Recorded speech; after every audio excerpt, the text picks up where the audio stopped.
I'll pass, thanks.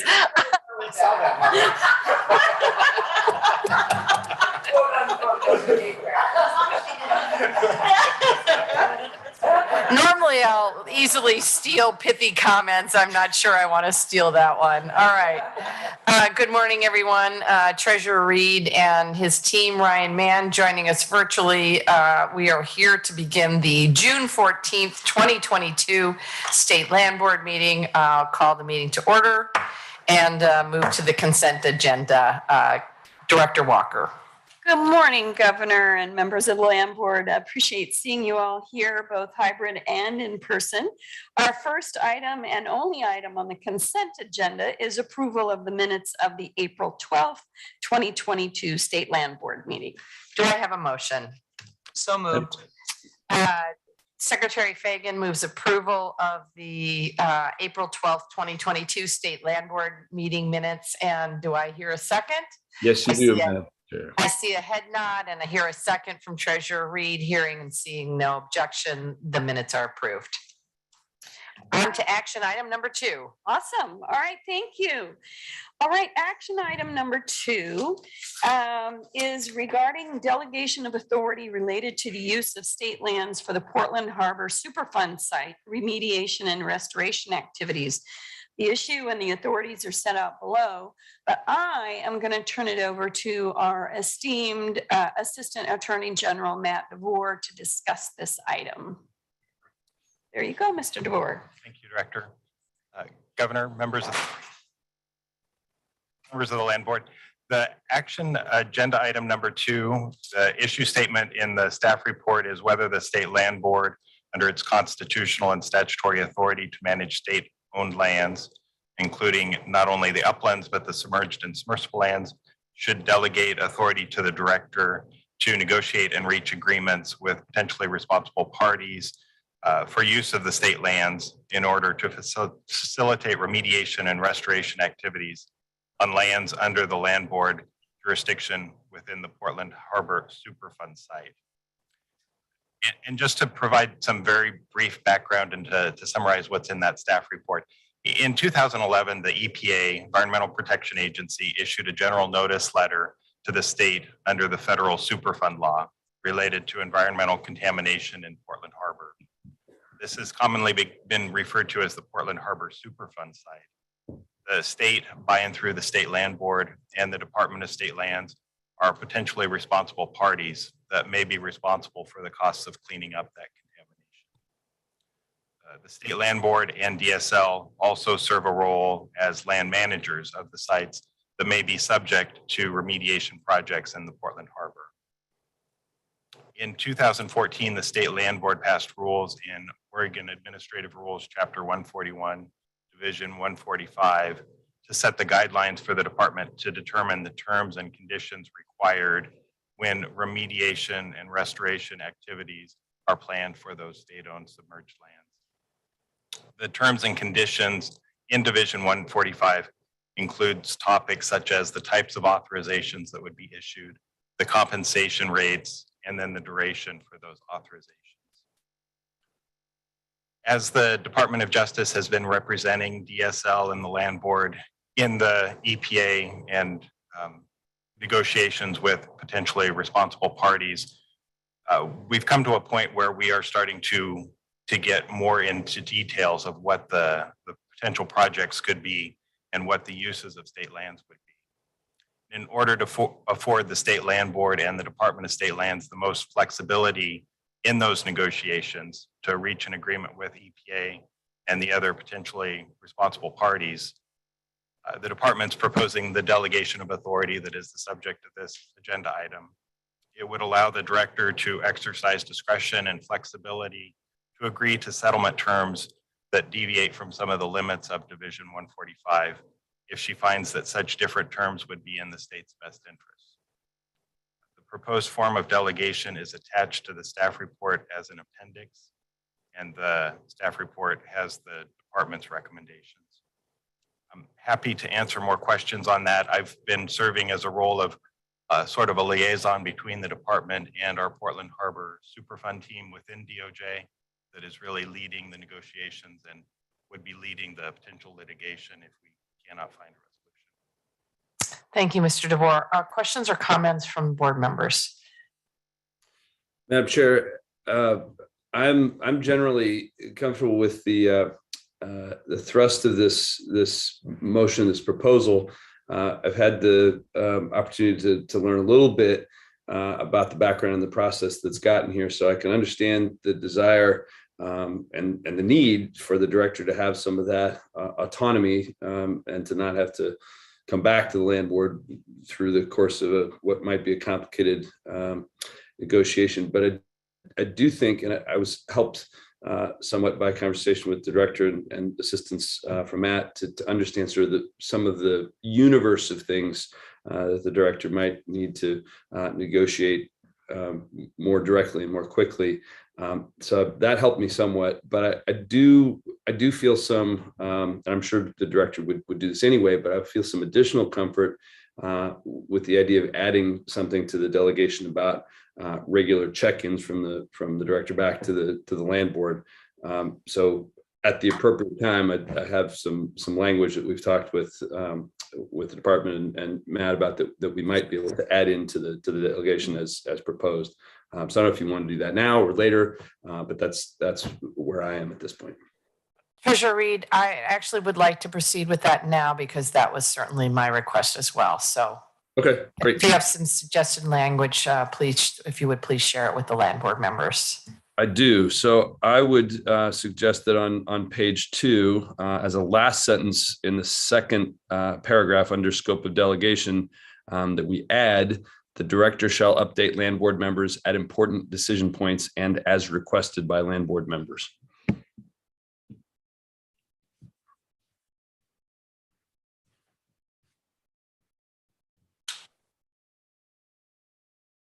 And I was thinking, Madam Chair, about our days in the legislature, about whether you'd want that as an amendment to the delegation, or whether you might just ask whether there are objections to that, or having not had the chance to think about the sequence there, I'm open to either one.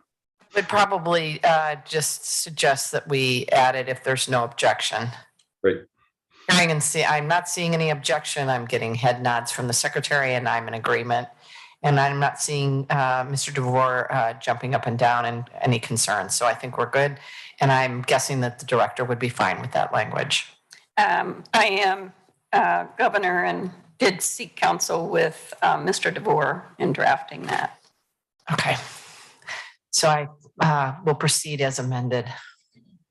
Okay. All right. Then the recommendation that I would make, Governor and members of the board, is the department recommends the state land board delegate to the director of the department the authority to negotiate and reach agreements with potentially responsible parties, federal, state, and local government entities, or any other interested party regarding the compensation due to the state and any other applicable requirements for the use of state lands in order to facilitate remediation and restoration activities on lands under the state land board jurisdiction within the Portland Harbor Superfund site as specified in the amended Delegation of Authority document.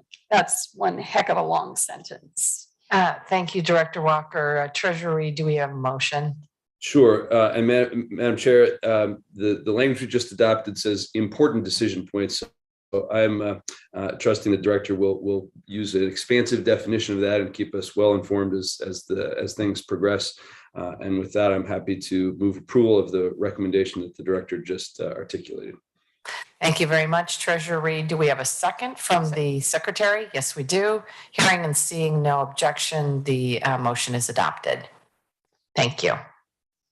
All right, thank you very much. We'll move on to agenda item 3, and I'll ask Deputy Bill Ryan to join me at the table because I believe he may have some conversation to add here to this item.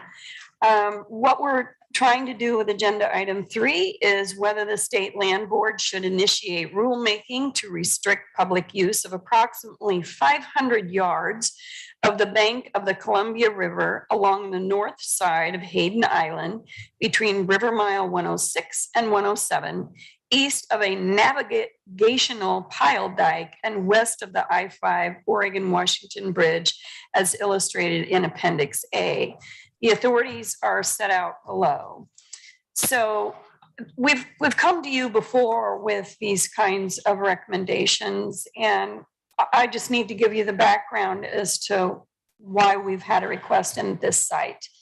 On May 9th of 2022, just a month ago, the Department of State Lands Director, I myself, enacted emergency restrictions of public use for a roughly 500-yard segment of the Columbia River, as I cited in my opening statement. The department has received numerous reports from local law enforcement, emergency services, and the Portland Harbor Master of activities associated with unauthorized camps that are seriously impacting the safety and health of the riverbank and river, as well as the nearby community. And you can see in Appendix B and C, the reports that have been received that talk about some of these transgressions. Activities of concern include threats of violence, unauthorized and uncontrolled fires, multiple shopping carts, and I mean multiple, abandoned vehicles that have been having to been towed away by the property owner, and numerous items of trash. On March 17, 2022, the department received a request from the waterfront organizations of Oregon to restrict camping on the riverbank, and that's Appendix D. And that is what brought us forward to May to bring the emergency closure. And I believe Mr. Ron Schmidt, representing that organization, is with us today to testify by Zoom. The emergency restrictions, which are pursuant to OAR 141-088-0007, temporarily close the area to all uses between 10 p.m. and 5 a.m. and prohibit establishing campsites or fires at all times. A temporary administrative order was filed with the Secretary of State's office, thank you, Madam Secretary, on May 13th of this year. The proposed rulemaking process will allow us to explore making these restrictions permanent, while also allowing for access by government personnel, emergency responders, and adjacent homeowners and landowners needing to maintain the property. The permanent use would be one element of a long-term solution for ensuring healthy, safe waterways. Upon land board approval today to initiate that rulemaking, the department will convene a rules advisory committee, as we have done before, to seek input on these proposed rules and seek public comment. We'll take that public comment and input from the RAC, the Rules Advisory Committee, and input from other stakeholders before proposing final restrictions. And I have a recommendation for you, but Governor and members of the board, I just want to give you a overview because I've been here again and again and again. And I just want to offer a broader context on long-term camping and the growing concern that we have along our waterways as people seek shelter on abandoned and derelict vessels, which then when they depart from those vessels, they camp on the waterway. These are certainly difficult situations. There is absolutely no easy solution. They're connected to very complex social issues. I know the city of Portland has recently been doing a survey and found that a great deal of the folks who live in these camps need mental health treatment. They need a lot of social services. So addressing these long-term camping issues are directly connected to addressing houselessness, with shelter as a key piece of identifying real solutions. The department's committed to continuing to work with local communities and partners on the bigger issues, and whenever we do clean a campsite area, we take a host of partners with us to help us aid in those social issues and physical and mental issues that need to be addressed. Cost is certainly a factor, particularly the extreme cost of removing abandoned and derelict vessels. And I'm going to talk about that later towards the end of the meeting, because the cost is going to, I'll use a word for my youth, blow your mind. It's an incredible amount of money to take care of these vessels. For example, on the Columbia River, directly adjacent to the Hayden Island closure area, are two now sunken former military vessels that were being used for shelter. Removing these sunken vessels, the Alert and the Saccharissa, will cost in excess of $2 million. That's just two out of about 18 that we have around the state. And This- Director Walker, Yeah. my recollection is that those were sold from the federal government, the GAO office. Yes, the federal government sells these military vessels to members of the public without really examining whether these members have the ability to do the things that they have big dreams to do, like turning them into museums, et cetera, et cetera. So they sell them cheap and they end up in our waterways and cost us a lot of money to clean up. So right now, the Common School Fund and the school children of Oregon are footing the bill. It comes right out of their pockets, right out of the money that's supposed to go into the classroom is being paid to clean up these dream vehicles or vessels that end up in our hands. The department intends to address that ongoing subsidy in multiple ways, and you'll hear more about that during our strategic plan. We have it in our strategic plan, as well about more information about those military vessels, as I've talked about at the towards the end of the meeting. I just wanted to lay the groundwork because I wanted you to know that it's essential to this work. The department recognizes that the Common School Fund should not continue to be the source of funding. And we fully anticipate going forward in front of the e-board, asking for general fund to battle these issues. And we will talk about that as we move along in our agenda today. So with that on the record, Governor, I'm prepared to offer the department's recommendation and take questions. And our recommendation would be that the State Land Board authorize the department to initiate rulemaking to impose permanent restrictions on public use of approximately 500 yards of the bank of the Columbia River along the north side of Hayden Island between River Mile 106 and 107. Thank you, Director Walker. We received, I believe, a number of public comments this morning. And my understanding is there's someone who wants to testify. Exactly, Governor. We have about 4 letters that you should have received. And then Mr. Schmidt is with us on Zoom, and I see him at the top of our screen. So we will unmute you, Mr. Schmidt, at this time. Wonderful. Thank you very much, Governor Brown, Secretary of State Fagan, State Treasurer Reed, and Director Walker. Thank you for your stewardship of our state lands. I am Ron Schmidt. I'm the president of the Waterfront Organizations of Oregon, a floating homeowner at Hayden Island, part owner of a mortgage with a DSL lease, and a recreational user with a big smile on my face of our beautiful lands and waters of Oregon. I want to recognize and thank DSL Leaders Director Vicki Walker, Deputy Bill Ryan, and their local staff for their passion and their focus on the waterfront issues. And I ask that you please pass the restricted use of the beach on Hayden Island. You'll see in my original request in your board packet, I endorsed the staff findings and that of the MCSO, River Patrol, Portland Police, and more. I have also submitted written testimony of which the highlights are: submersible lands are a very sensitive environmental area that are damaged by illegal camping and the materials that come out of them.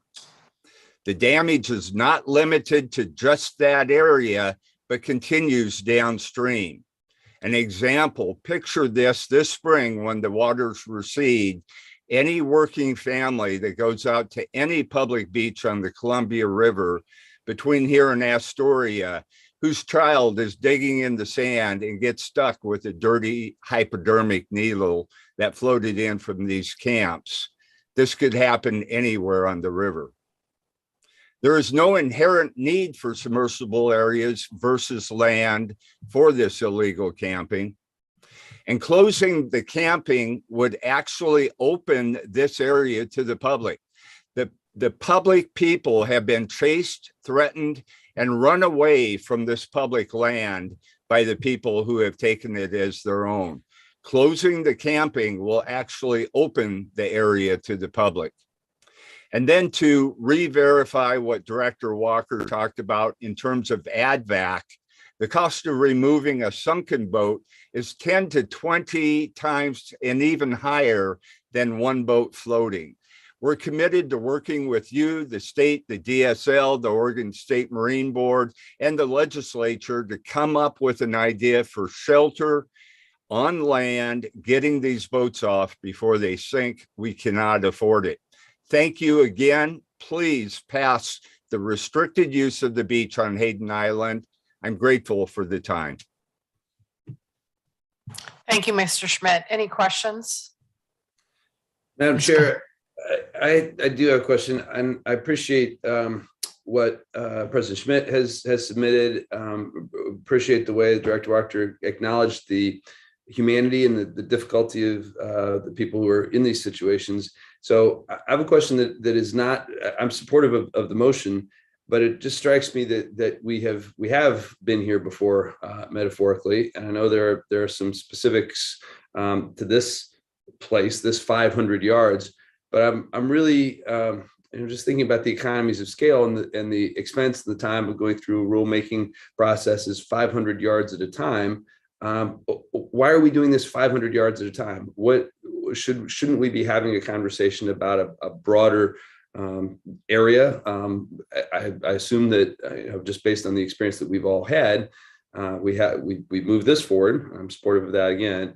We're likely to have it somewhere at another point in the river. So I'd like to hear a little more of the context and how we can begin to address it at a broader level and perhaps take advantage of some of these economies of scale. Sort of a crude way of saying that, but each time we go through a rulemaking process, it seems like I'm anticipating that we're going to do it somewhere else in the not too distant future. Thanks, Treasurer Reed. Director Walker and team, any response? Yes, thank you. That's a great question, Treasurer Reed, and Mr. Ryan is available to talk to you about all of the locations that we have closed and what our problems are. So, Mr. Ryan? Thank you. Good morning, Governor Brown, members of the board. For the record, my name is Bill Ryan. I'm Deputy Director here of Operations at the Department of State Lands. Our mission regarding these state-owned waterways is to steward them for the public trust values of fishing, navigation, commerce, and recreation. And there actually is extensive use in the Portland metro area of these public waterways, the Willamette River, the Columbia River, and the Sandy River. And we already have extensive restrictions on those waterways. For example, in the Willamette River from River Mile 1 to 11, which gets you down to about the Steel Bridge area, there are restrictions on overnight use, so no camping overnight, and for fires and no setting up of campsites. On the Sandy River, that's restricted from River Mile 1 up to 37.5 to overnight use year round, and no fires during the summer season. On the Columbia River, there are multiple restrictions on the west side of Hayden Island, most of the west part of Hayden Island, both the north shore and the south shore of Hayden Island, and the adjacent mainland shore of the Oregon Slough are also restricted to overnight camping and to fires. The real challenge that we're encountering is a challenge with enforcement. So many of these areas where we do have these, these permanent camps or long-term camps are actually already closed. But the challenge that we have is that the Oregon State Police and Multnomah County Sheriff's Office, River Patrol, and other local law enforcement lack the resources to effectively manage these areas, to enforce in these areas. And of course, there is the challenge also of displacing houseless people that may not have another place to go. So so really the department is in the position in the state of trying to balance these competing needs of having these areas open to the public for the recreational values and environmental values that they provide, but also maintaining safety and security both for the recreating public and for the houseless public. And so it's a very sticky situation. We are to the point now where most of the waterways are closed. The Willamette River, like I said, up to River Mile 11. We certainly could extend that up further. But we've been doing it in a more or less piecemeal fashion, but doing pretty large swaths as hotspots have developed. And of course, not every part of the waterway actually is subject to these kinds of uses. Not every place is a good place to have a houseless camp. And so there are areas that probably don't need the restrictions, but that's really kind of the context. It's a very challenging situation. I will say, I'll follow up with that I received a message the other day from someone who lives in the hills above Lindbergh Beach. And she said, can you do something? Every night that's a non-rainy night, it's loud music, it's fires, it's camping, it's all kinds of these things. And we're being inundated in our neighborhoods. And can you please see if you can close the beach? So I said, well, let me check with staff. It's one of the beaches that we have closed from 10 p.m. to 5 a.m. And again, as Bill has indicated, we don't have the law enforcement support to go in and take care of the needs. We do have a contract with the Multnomah County Sheriff's Office, River Patrol, and they will go out when we have to serve these derelict vessels and give people notice that we're going to confiscate them if they don't remove them. But other than that, we don't have any other support, and law enforcement has not made this a priority. Madam Chair, I will just, on behalf of law enforcement, I suspect Multnomah County Sheriff and I know OSP are up to their eyeballs in alligators, literally and figuratively. And despite, at least on the OSP side, enormous amounts of resources that we have put in the last couple of years, they're still struggling. And honestly, they're struggling like a lot of the private sector to hire folks to bring on the team. So I would say there are two pieces here. One is obviously, can we get resources to OSP and Multnomah County Sheriff? But I assume the same issues are happening in Lane County as well and some of the other more populous counties.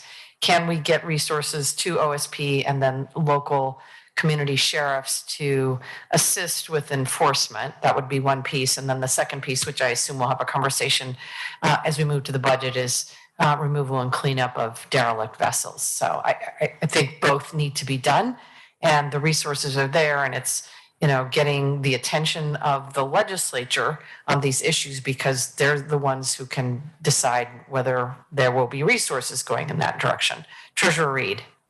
Madam Chair, I certainly agree with what you said, and I'd add to it, those all resource questions are certainly important, but I think there's the other fundamental question, and which is, should we be taking these questions about where those restrictions should exist at a broader scale rather than 500 yards at a time? Should we just be saying everything up to a certain point? It doesn't answer the resource question, but it's, in my mind, a separate question of where are the restrictions appropriate, and should we be doing it at what increment should we be doing it? I think that's a really good question. I certainly don't know the answer to that. I don't know if we want to do a work group or something along those lines.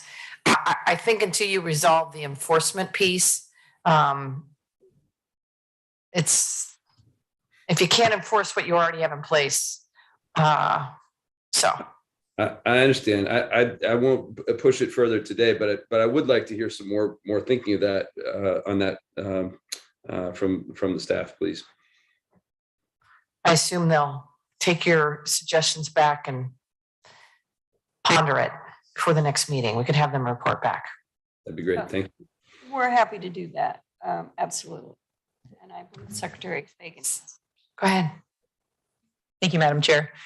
First off, I just want to echo the comments of my fellow board members and Mr. Ryan. I appreciate just the acknowledgement that these are folks that may not have anywhere else to go. And we obviously, this is a statewide problem, and this is, I appreciate, as you mentioned, Director Walker, that you work with local community groups and partners and aiding, with those issues when you do have to go displace people, to make sure that there are places for them to go. So first off, I just want to say that, acknowledge the motion before us today is just to allow you to begin rulemaking. And so just want to, obviously for folks that have concerns, both that Mr. Schmidt shared, but also folks that have concerns about folks who are being displaced, there's public comment and public opportunity to be heard during a rulemaking process. So certainly encourage folks who are concerned about the displacement to make their voices heard through the public hearing process for the rulemaking that you're asking to initiate. So that's mostly a comment, and then a question, which is not dissimilar to the other concerns that my colleagues have been referencing, is what about, is there partnership with Washington State here, obviously, in terms of, folks get displaced one place and then end up going, how does Washington State deal with, these issues on the places where we have shared, waterways on different beaches on different sides? Secretary Fagan, I can tell you that Washington was part of the abandoned and derelict vessel Blue Ribbon program that our staff member Patricia Fox participated in January of 2020, and they produced this final report that talks about potential shared resources and some efforts to solve this problem, because it's not just Oregon. When Washington closes their beaches, then they come to Oregon and vice versa. And the derelict vessels, same thing. They leave Washington, they come to Oregon. It's very common. So I'm just grateful that all of these folks got together, these specific states, and British Columbia participated in it, and Alaska, to help us work on this together, because we can't do it alone. Thank you. If there's not any further discussion, is there a motion? Madam Chair, I move approval of the staff recommendation. The treasurer moves approval of the staff recommendation that the State Land Board authorize the department to initiate rulemaking to impose permanent restrictions on public use of approximately 500 yards of the bank of the Columbia River along the north side of Hayden Island between River Mile 106 and River Mile 107. Secretary Fagan seconds that motion. Yes, Madam Chair. And hearing and seeing no objection, the motion is approved.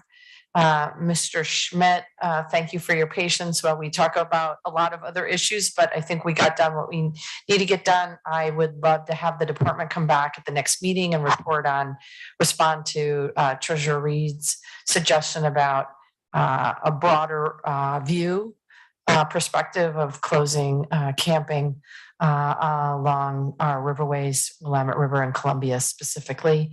I don't know if you want to include the whole state, Treasurer Reed, but I assume we were talking primarily the metro area.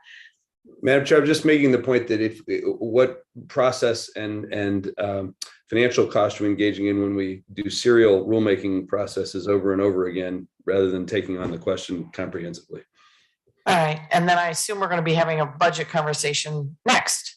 So we are, Governor, you are spot on with that. Agenda item 4 is the request for approval to submit the Department of State Lands 2023-25 budget request. Jean Strait, our Deputy for Administration, has joined us at the table to engage in that wonderful conversation about all of the things that we'd like to propose for next legislative session. So I'll turn it over to Jean. Okay, thank you, Director Walker and Governor Brown, Secretary Fagan, and Treasurer Reed. For the record, I'm Jean Strait, DSL Deputy Director for Administration, and my pronouns are she and her. The department is preparing our 2023-25 budget request, which maintains current service levels to support the department's mission of ensuring Oregon's school land legacy and protecting waterways and wetlands of the state through superior stewardship and service. 12 policy packages are also proposed, all All these packages also directly support the department's mission and were developed specifically to make progress on the 4 overarching goals of our strategic plan: exceptional service, supporting schools, thriving Oregon, and great workplace. In keeping with our agency's values of connection and collaboration with communities and our strategic commitment to public participation. Oh, and there's my presentation. DSL has begun engaging with the public and stakeholders on these proposals and will continue to do so through the budget development process. We held a virtual public information session, shape the thoughtful conversations and perspectives regarding the proposed packages. I'll now walk you through those program option packages, and I will get us up here.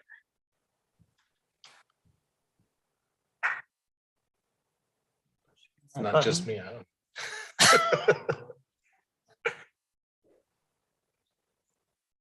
Is it doing it?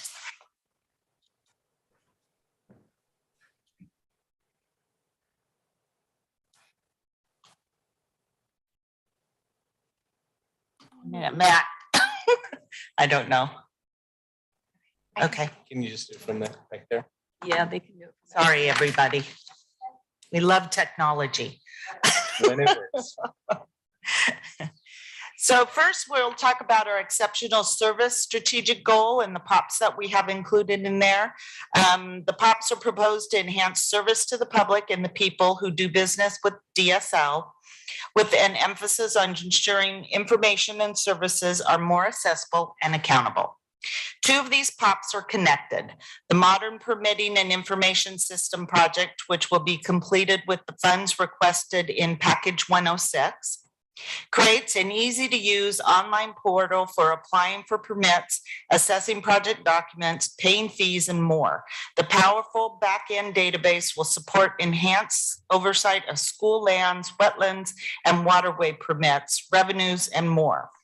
The second package, using data to improve service and accountability, adds a business analyst position to ensure DSL fully realizes the benefits of the new information system by increasing use of data to improve service and report to the public on performance. Next, a package to enhance visitor experience at South Slough Reserve.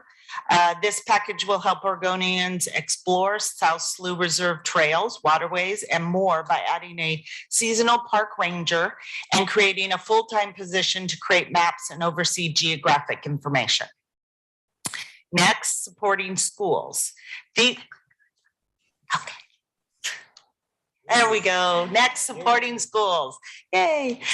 These POPs are proposed to increase revenue to the Common School Fund with an emphasis on seeking innovative solutions and securing alternative funding for projects that advance strategic goals. These POPs include an Elliott State Research Forest Transition Package, which continues contracted forest maintenance and fire protection services and project management. Staffing. These continued services and staffing is needed while DSL and partners complete required work to transition the Elliott from Common School Fund asset to a research forest overseen by the new independent agency, the Elliott State Research Forest Authority. The department is also proposing 3 packages that carry forward unspent grant funds to support completion of removal fill program projects and a restroom renovation at South Slough Reserve, as well as funds allocated by the legislature to the Oregon Ocean Science Trust to be awarded as ocean research grants. Next, we're going to talk about Thriving Oregon packages that will support communities and build a natural resource legacy for our state, with particular emphasis on increasing oversight to ensure effective stewardship of wetlands, waterways, and adding resources to meaningfully engage our partners and communities. These POPs include 2 packages for the Portland Harbor Superfund site. Package 101 provides legal and environmental expertise to protect state's interest in the site cleanup and includes DOJ costs, consulting costs, and a limited duration natural resource specialist. Package 102 supports the direct cleanup work by continuing funding for expenses like contracted professional services. The proposed stewardship of wetlands and waterways package ensures ongoing expertise in removal, fill, permitting, and waterway leasing and oversight of authorized permits and uses, and also supports improving opportunities for public participation and engagement. These positions proposed in this package will increase removal fill expertise and oversight, increase oversight of permitted waterway uses, and enhance services in the Portland metro area, which has a high volume of waterway use, and lead DSL's work in examining undersea cable permitting processes as directed by House Bill 2603 in 2021.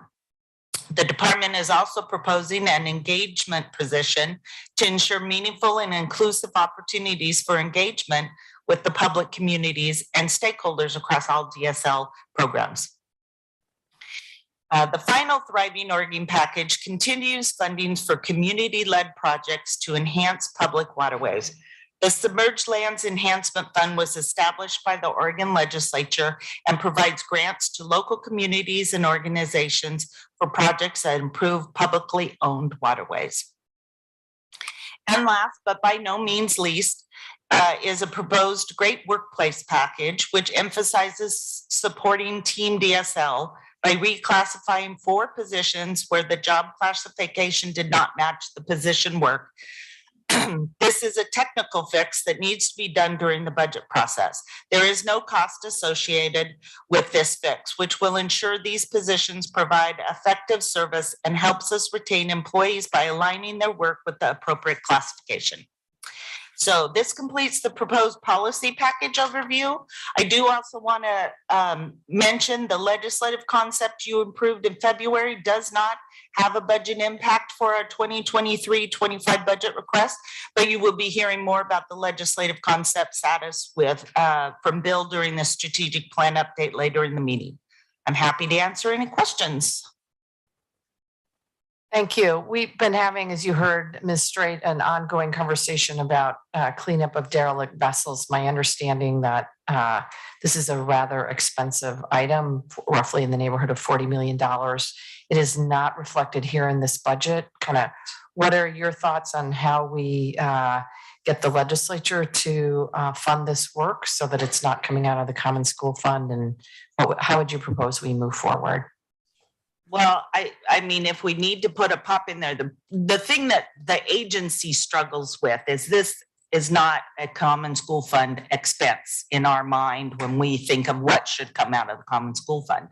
And as you all know, requesting general fund is not always an easy thing for an agency that is typically another fund agency, but that's what we would think that we would have to do. We have a couple derelict vessels that we look to be cleaning up this summer. And what we were planning to do is to go to the e-board and request general fund for those costs. Okay. In my conversations with Director Walker, my understanding is that Metro was allocated a $10 million allocation for trash cleanup. Apparently there were conversations that a portion of that could also go toward derelict vehicle cleanup. I think that makes sense, but I don't think $2 million is anywhere what it's going to take to get this done. No, the 2 vessels in particular that Metro had offered to assist with was the Alert and the Saccharissa, and those are approximately 2 million. That's how much they were willing to put in. And then we were working on an intergovernmental agreement with them, and we would put in any of the extra funds that would be needed. Otherwise, the department would have to spend the entire 2 million out of the Common School Fund. We have other vessels, many, and so I've asked staff to prioritize them based on the ones that are most likely to sink soon and cause extensive damage. And those are the ones I think we're going to go in front of the e-board for in September and say, we need money now, or we're going to have a bigger problem. We also So Director Walker, can you Yeah. give us a rough ballpark of what that request might be? And you may not know right now. well, I have an estimate of the various costs of the commercial vehicles. Now, we're not even addressing recreational vessels at all. This is all commercial. There are quite a few. As of last April, there were an average of 175 recreational vessels out in the Portland metro area. And those costs came to about $500,000 to clean up. Then we get ourselves down into other statewide vessels, and we're looking at over 3 million. And then we get to the commercial vessels.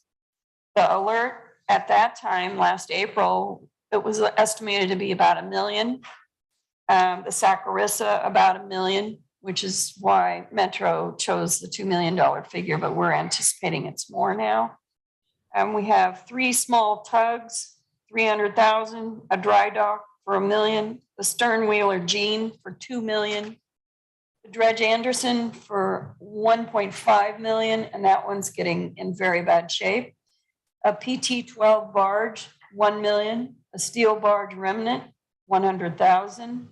The LST 1166, $20 million because it's now stuck in the mud. The El Conquistador in Empire, 1 million. The Tiffany, 1 million. Reedsport Slough fishing vessel, 500,000. FV Coldstream, I'm not sure what that is, 500,000. We've got a couple more barges for $1.5 million.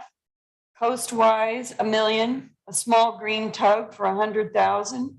River Cats, 100,000. A St. Helens work barge, 500,000. Those are all of the commercial vessels, and so we're looking at the cost estimates are based on the $1 million per commercial vessel estimate determined by the task force that I had referred to earlier. Oops. So we're looking at a whole lot of money. And so I know we're not going to get $50 million from the e-board. I'm not even sure we could get $50 million in general fund. So we are trying to determine which of these are the most serious vessels that we need to eliminate now. Because they have asbestos, they have PCBs, they have fuel. There are a lot of issues with regard to that. And this report we prepared last April, we are dusting off and trying to figure out and prioritize. Okay. So I think my follow-up question would then be, how quickly could you scale up a plan to begin this work this summer if you receive direction from the land board to do that? We going around. We certainly could update this plan here. My question is really, what's the scope of the plan? Are we looking at addressing all the vessels that were identified in that estimate, or are we prioritizing the top 5 or 6-ish? Just getting a sense of that, because obviously each vessel has its own specifics, and the only way to get a real cost is to put a bid out and see what you get. And I assume these are very specialized companies that do this work. Yes, they are. There are a handful in Oregon. One challenge and a big cost driver is that there is a lack of shipbreaking facilities in Oregon, and actually really in the Pacific Northwest in general. And so that drives up the cost as well. You may recall that when we did the Global site cleanup, the Tidewater actually set up got a short-term permit to open up a shipbreaking facility near Troutdale at their Sundial facility, but that's no longer being used for shipbreaking. And so that's a real constraint for us as well. And that cost was 12 million just for that ship. And one of the issues we had was some contracting issues, but Deputy Strait worked with DAS and has now gotten the flexibility for us to deal with these without going through that long contracting procurement process that DAS has right now currently. That requires approval by the Department of Justice, just for the record. I would like to hear from my colleagues on the land board about what they would propose in terms of, obviously, I get a little nervous when I say, let's see a plan to do it all. I'm not sure that's realistic, but I do think in terms of, should we tackle the top 5 or 10 or 15? I think we should move forward. I honestly think that we cannot wait, both in terms of environmental impacts and health impacts, but would like to hear from my colleagues. Madam Chair, I'm happy to defer, but I do have some thoughts. It's hard to tell if Secretary Fagan wants to go first. I don't want to assume that I should. Go ahead, Treasurer Reed. Well, thank you. It seems like there are a couple of issues here. One is the question of these derelict vessels. And we've already heard the distinction between commercial versus recreational. The scope is pretty daunting. But I don't want us to lose track of the fact that this is just another example of where we are seemingly okay with the idea, if we can't get the legislature to enact or to appropriate general fund dollars, that we'll just use common school fund dollars for this purpose. And you and I, Governor, in particular, for several years, and I think Secretary Fagan, since she's been part of the land board, have been saying that we can't really accept this, that Department of State lands programs should have a net negative effect on the common school fund. And if there are these programs that the legislature wants the department to take on, then we've got to have fee revenue or general fund to do it. And I was dismayed again to hear from Ms. Straight that the fee proposal would not have a 23-25 impact. I recall both you, Governor, and me saying, I have to go back and look, I think it was like the 2019 meeting where we were saying that the 23-25 is too far away. Well, now we're up to that point, and we're again going to be going out into the future. So I'm not happy about that. Our team works really hard to invest the common school fund, and to have it sort of slipping away and to essentially feel like we're kind of shrugging our shoulders at that doesn't leave me in a good spot. To your more specific question about how to prioritize this, I think I'm in line with what you said, that we should go as hard and as aggressively as we can, because you put it well. These have immediate impacts on health and safety, and to not make a full effort at addressing that as quickly as we can, I think would be irresponsible. Thank you, Treasurer Reed. Secretary Fagan. Thank you, Madam Chair.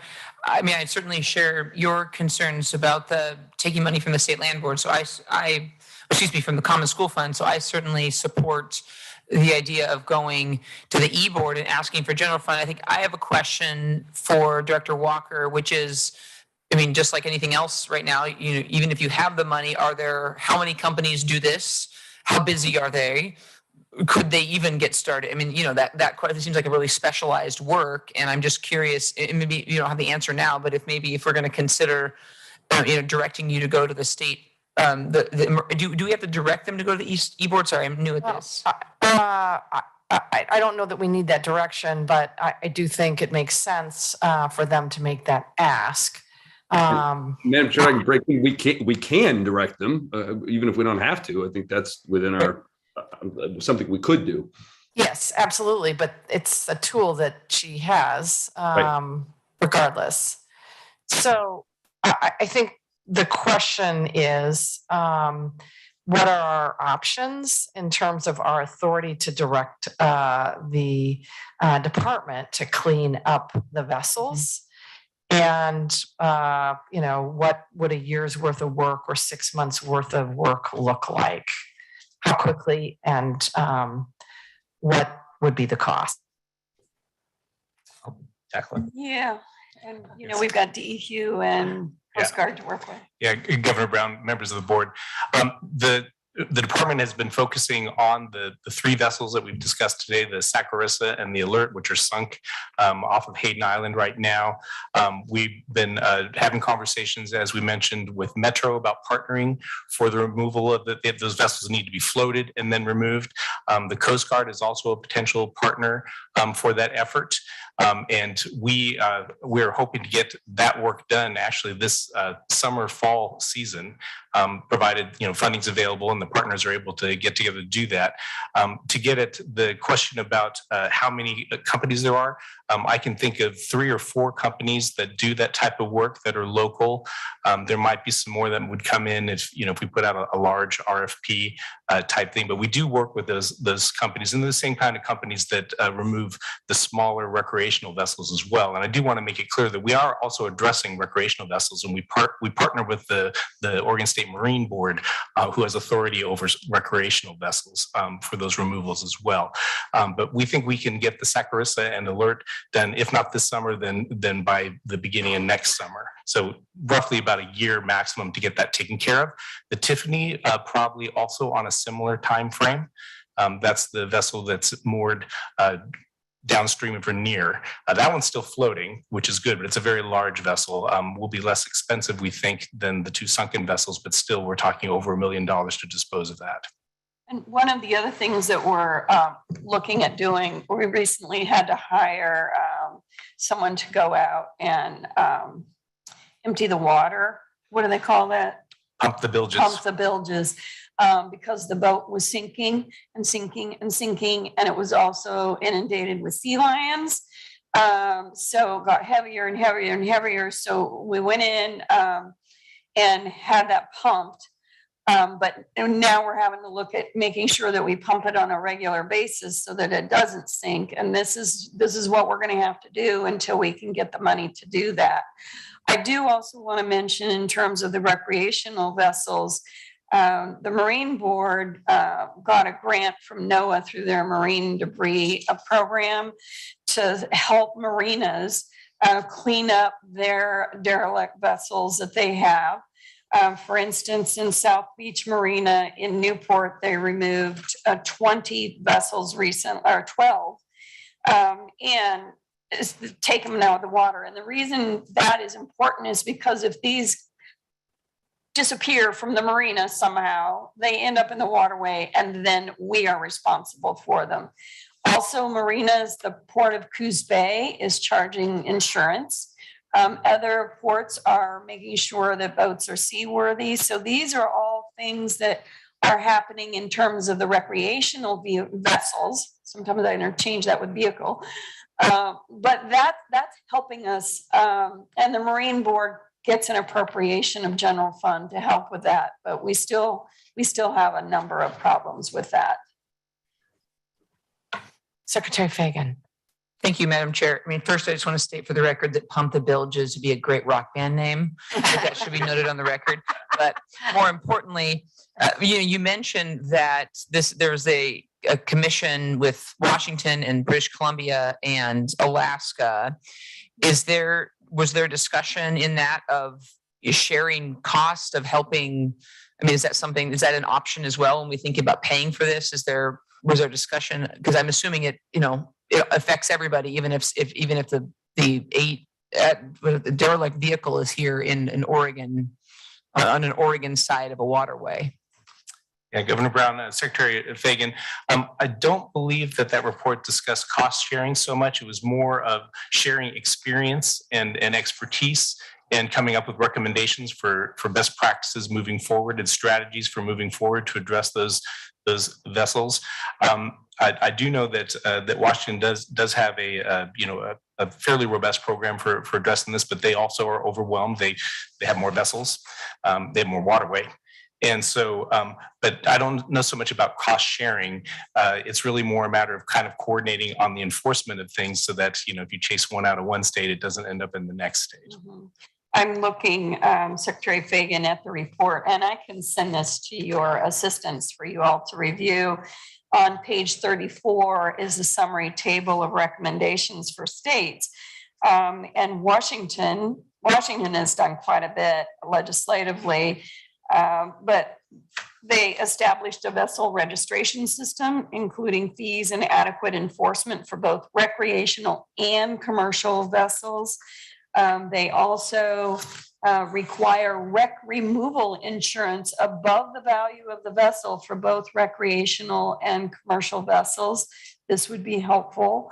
And they require surety or performance bonds for vessel removal and repair. And they also established a vessel turn-in program, as did California. So these, and there's a number of recommendations, and any of these we could look at and discuss for Oregon. And one of the things that we are currently doing with our leaseholders with marinas is making sure that they look at all the boats that are moored at their marina and that they're all registered.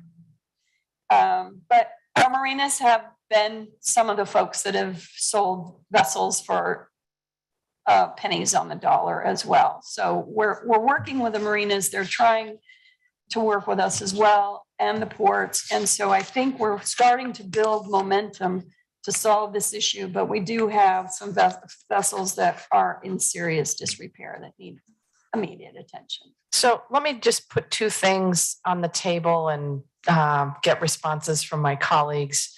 Number one, I think very strongly that we should move forward on the cleanup of the Sacrissa, which sounds very similar to the new Carissa, which is giving all of us heartburn, the Alert and the Tiffany. Mr. Ryan just said, maybe next summer. I put this in emergency work status. If we can figure out a way to get this done this summer, that would be a good thing. And then direct the department to seek reimbursement from the e-board at the September meeting. The second piece I would like to see is a plan for cleanup. And I'm wondering if that's something we can discuss at the August meeting. If that gives the department enough time to kind of think through and talk with contractors and sort of get an assessment, both in terms of how long would that take and what the expenses would be. Here is the challenge, and I'm just going to be very upfront with folks. Given that the legislature had, I'll just say, access to a substantial amount of resources in 21, this issue did not rise to the attention of our colleagues, unfortunately, in the state legislature. I don't think things were going to get better financially in 2023. I could be wrong. And if I am wrong, please, that is a very good thing. But the harsh reality is if this is going to get done, we're going to have to do it. And I, with all due respect, I hear very strongly Treasurer Reed's concerns about the impact on school children. But I also would argue that if we don't get these vessels cleaned up, the impact on the earth that the school children will need to live in will also be very bad. So this needs to get done. So those are my two comments, that we would direct the department to move forward on the cleanup of these 3 vessels, direct that you request reimbursement from the e-board, and number 3, come up with a plan for cleanup and have us review it in August. Madam Chair, may I just respond? Sure. I hope you didn't take my comments around the impact on the school fund to suggest that we shouldn't do it. I was trying to contrast not at all to the common school fund. So I support what you're saying, and in fact, I think we could even strengthen that point by saying we're going to do this, and if you're not willing to support it, it has to come from the common school fund. That's the trade-off that I think has not been made sufficiently clear.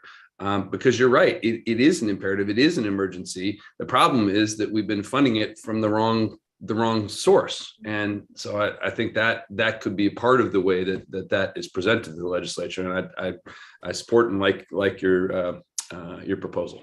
I don't disagree. I think the challenge we have, and I'm going to come to Mr. DeVore here, is that the resources being used to clean up derelict vessels are through the statutory common school fund as opposed to the constitutional one.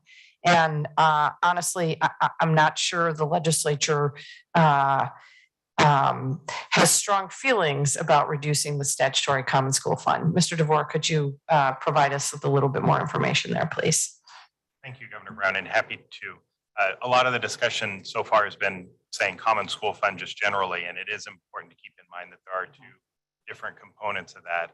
The constitutional common school fund must be used only for the use of schools, and the statutory common school fund is much much more flexible. The legislature has more flexibility in rededicating that to other purposes. And I believe it would be the statutory common school fund that we'd be looking at here. Yes. Cleanup of the vessels. So certainly a lot more flexibility, but at the end of the day, once it's in the common school fund, ESL, part of that is distributed to the schools, and having fewer funds in that pot of money means less money.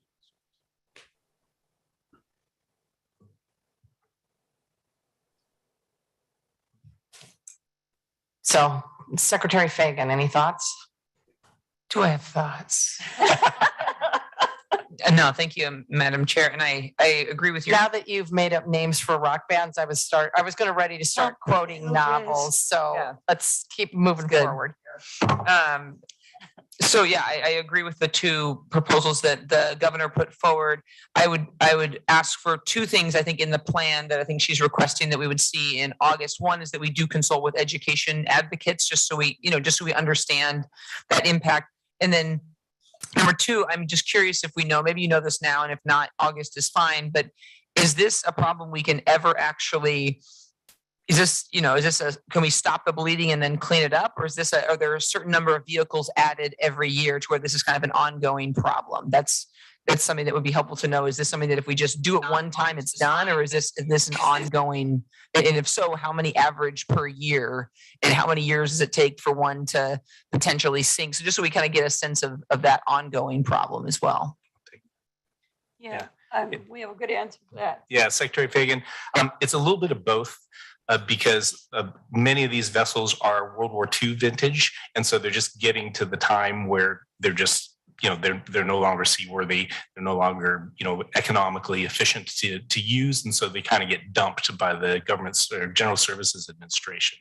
And so there's a big slug of those. They're relatively low cost. They're very right? low cost. Like, are we talking dollars, hundreds of dollars? I've not purchased one, but I've heard that they are. No. It's very low. They're basically dumping them and not, from what we've heard, they're not, and from what we've experienced, they're not checking about the financial wherewithal of the entities that are buying these. And so this is also a problem on a smaller scale for the recreational vessels. You'll have folks who dump an old sailboat, sell it to a houseless person for $1, and then that person lives in the sailboat, which has no propulsion and no sewage system, et cetera. So this dumping of vessels is a challenge, and something that we're getting our arms around regarding working with marinas for the recreational type vessels, but for the commercial ones, it's a national problem, and it would be really good to get some assistance from the federal government on this issue. These are mostly federally commissioned vessels, at least originally, and it's an issue that's not just here in Oregon or even in the Pacific Northwest. It's an issue wherever there's deep navigable rivers that can handle these large vessels. So that's something to think about. I do think that I want to say that when the federal government dumps, in quotes, these World War II vessels, they don't take all the bad stuff away. They don't take out the asbestos and the PCPs and all the bad stuff. They sell it as is, where is, and then the person who buys it has to do all that. And they realize, oh my gosh, I can't do it because this is a big cost. And so the darn thing just floats and becomes a problem. Yeah, but to finish the response to the Secretary's question, this is going to be an ongoing thing because there are new vessels built. And so I think they're not as dirty in terms of hazardous materials as the older vessels. And there's probably a better market for scrapping them as well. But we really have not had to deal with salvage of relatively recent, within the last 3-4 decades aged vessels, and at least certainly not in the commercial large vessel category. But there are recommendations in this report with regard to commercial vessels. And we're going to focus on that when we come back to you in August and make some recommendations. All right, so I'm hearing general agreement with my two strategies, and not to get this too complicated, I want to add one more, and that is a pop in the department's budget to pay for derelict vessel cleanup. And let's see, I don't know what the timing is. I know we've got to post the agency's recommended budget, I think in August sometime. Yes, we have time to Okay. add a pop. We have until July. So Okay. All right. The ballpark I heard was 40 million. I think that's true for the statewide, isn't it? Yeah. Okay. Okay. Any objections from the treasurer or the secretary with that third action? No objection from me, Madam Chair. I think the report is excellent. I want to encourage all of us to thoroughly review it for August, before August meeting. But I do think what we need now is money in action. And I'm hoping that these three things, and the chair will move that we direct the department to have 3 vessels cleaned up, the Sakarissa, the Alert, and the Tiffany. Number 2, that the department seek reimbursement from the e-board for costs. Number 3, that they report back to the state land board in August, at our August meeting, about a plan for derelict vessel cleanup for the next year. And number 4, that we add a pop to the department's budget in the rough estimate of $40 million for derelict vessel cleanup for the next biennium. And that pop, Governor, I'm assuming is going to be a general fund now. Absolutely. Thank you. Just wanted to Didn't clarify. want to give you a heart attack. Or the treasurer one either. And I'll second that motion, Madam Chair. Okay. And I see a head nod, so I'm assuming there's no objection. And with that, the motion is passed. And as you, my colleagues on the land board know, I'm not going to be here next year, and at least not in the gubernatorial form. And I just want to encourage you to call on your members of the legislature to help us with this work. I think there's a whole lot of creative strategies that we could deploy in July and August around cleanup, particularly with those legislators whose districts abut river. And that could be in Lane County, it could be just about anywhere in the state, but particularly in the metro area, I do think. So, all right. All right. Thank you, Governor, members of the board. We really appreciate your time today. We're going to kind of jiggle the agenda to make sure that we can get everything done today. If not, I have to set something over. But what I do want to go to next is we do have the. Director Walker, I don't know that we voted on the actual. Yeah. Oh my gosh. Thank you. Madam Chair, I move to approve the recommended. Oh, the state land underlying board motion. budget Okay, all right. Thank you. for submission of the department's 2023-2025 budget, including policy packages 101 to 112 to the Department of Administrative Services. Thank you, Mr. DeVore, for saving our necks today. Daily basis. The secretary moves that we approve, let's see, that the same one, approve submission of the department's 2023 budget, 2023-25 budget, including policy packages 101 to 112 to Department of Administrative Services, with the add-on of a $40 million general fund policy option package to pay for derelict vessel cleanup throughout waterways in Oregon. And hearing and seeing no objection, Treasurer Reed, is that right? That's correct. The motion is approved. Phew. Thank you. That would have been terrible had we not done that. Thank you, Mr. DeVore. All right, well, we have a nice group of folks here to talk next about the Department of Forestry budget request, and then that'll be followed by a Western Oregon State Forest habitat conservation plan that ODF is embarking on. So I will ask ODF to come up and talk about their budget first.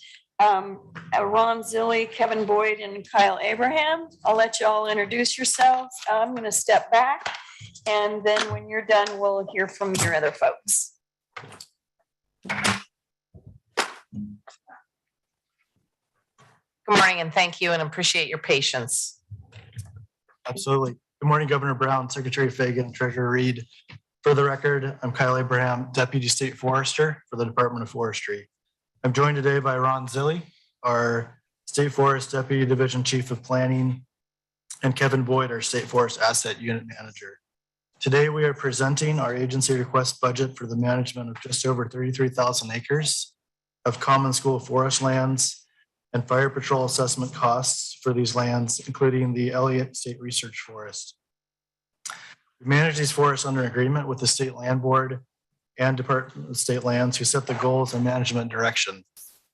We manage and protect these forest lands for the benefit of all Oregonians, consistent with sound stewardship, conservation, and business management principles. Our budget proposes current service level of 4.7 million for the 2023-2025 biennium. This is a request of 10.7 increase from our 21-23 legislatively approved budget of 4.3 million. This budget covers all direct and indirect costs on those 33,000 acres, as well as fire patrol assessments for 138,000 acres that covers both the common school forest lands and the Elliott State Research Forest. And now Ron Zilli will provide a more detailed breakdown of our budget request. Good morning, Governor Brown, Secretary Fagan, Treasurer Reed. I'm Ron Zilli, Deputy Division Chief State Forest for Planning. I'll walk through just a little more detail on the agency request budget. As Deputy Abraham said, it's for 33,000 acres of direct management, as well as the the fire patrol assessments for 138,000 acres. The outputs that we're going to get for this budget request are an estimated 17.3 million board feet of timber harvested, and it will generate approximately $7.23 million in total gross revenues. The direct management cost for managing the 33,000 acres is $3.08 million, and this is a 7.3% increase from our current service level. Our indirect management costs are $0.52 million, which is a 15.3% increase from the current service level. And we're going to accomplish this work with 6.52 full-time equivalent positions, and that's down just about a half of a full-time equivalent position from our current service level. Estimated revenues after the management costs will be $3.63 million. Our agency request budget also includes fire patrol assessments on the 138,000 acres of common school lands, which includes the Elliott State Research Forest. The fire patrol assessments for that forest are $0.74 million. And then the fire patrol assessments for the other common school lands are $0.4 million. And these fire patrol assessment costs have increased approximately 18.5% from the current service level. After your statewide landowner fire patrol assessment costs and management costs, the estimated net revenue to the common school fund is $2.49 million. Next slide.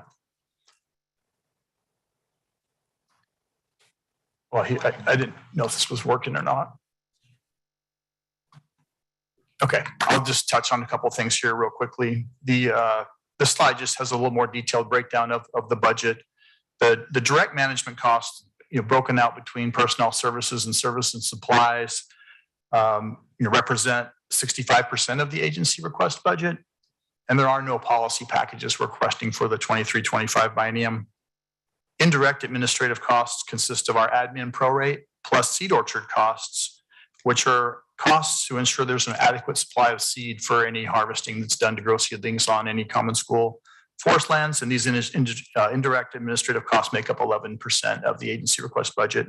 And then lastly, the fire patrol assessment costs, which I've already touched on, make up 24% of the agency request budget. So again, this rolls up to 2025 Oregon Department of Forestry agency request budget of $4,743,091, which is a 10% request from our current service level, and be happy to answer any questions or my colleagues. Thank you. Questions or comments? Treasurer Reed? Thank you. Okay. Is there a motion? Excuse me, Madam Chair. I actually just have one question. Go ahead. I think it's more generally, but as a person who lives in the Portland area and has just lived through the last 3 rainy months, is there any, I know that it's not a specific budget question, but I get to ask you this. Is there any positive, is there some silver lining to this? Is this in any way going to help or impact upcoming wildfire seasons or any projections? I know this is not related to your budget, but you're all brilliant and we've been moving through a lot of rain. Right. So What it does is it delays the start of fire season. So the shorter the fire season, that's certainly a good thing. So that's of a benefit. There will be a fire season and the intensity is uncertain, but it will be shorter the longer it stays cool and wet. Thank you, Madam Chair, for That's a indulging great that. question as Hey. we are suffering through a rainy, cold January. It's been very cold. My spouse was headed over to Central Oregon this morning and it was snowing on the Santiam Pass. So that is a good thing for those of us hosting the World Athletics Championships in Eugene. In the middle of July, we were worried about smoke and fire. Fingers crossed, I think we're going to be okay. So now do I have a motion? You do, Madam Chair, and I will just note that my 9-year-old tried to get back into baseball this year, and this has been a rough season to get back into baseball. Lots of rained out everything. So with that, I move to adopt the Department of Forestry and State Lands recommendation that the State Land Board that we approve the submission of ODF's 2023-2025 current service level common school fund budget to DAS as part of the department's total budget, with recognition that there may be policy option packages that could cause changes to ODF's agency request budget, although none are known at this time. Thank you, Madam Chair. Thank you, Secretary Fagan. Is there a second? Second, Madam Chair. Thank you, Treasurer Reed. And with that, hearing and seeing no objection, the motion is approved. And thanks very much to our presenters this morning. Appreciate you attending and being patient.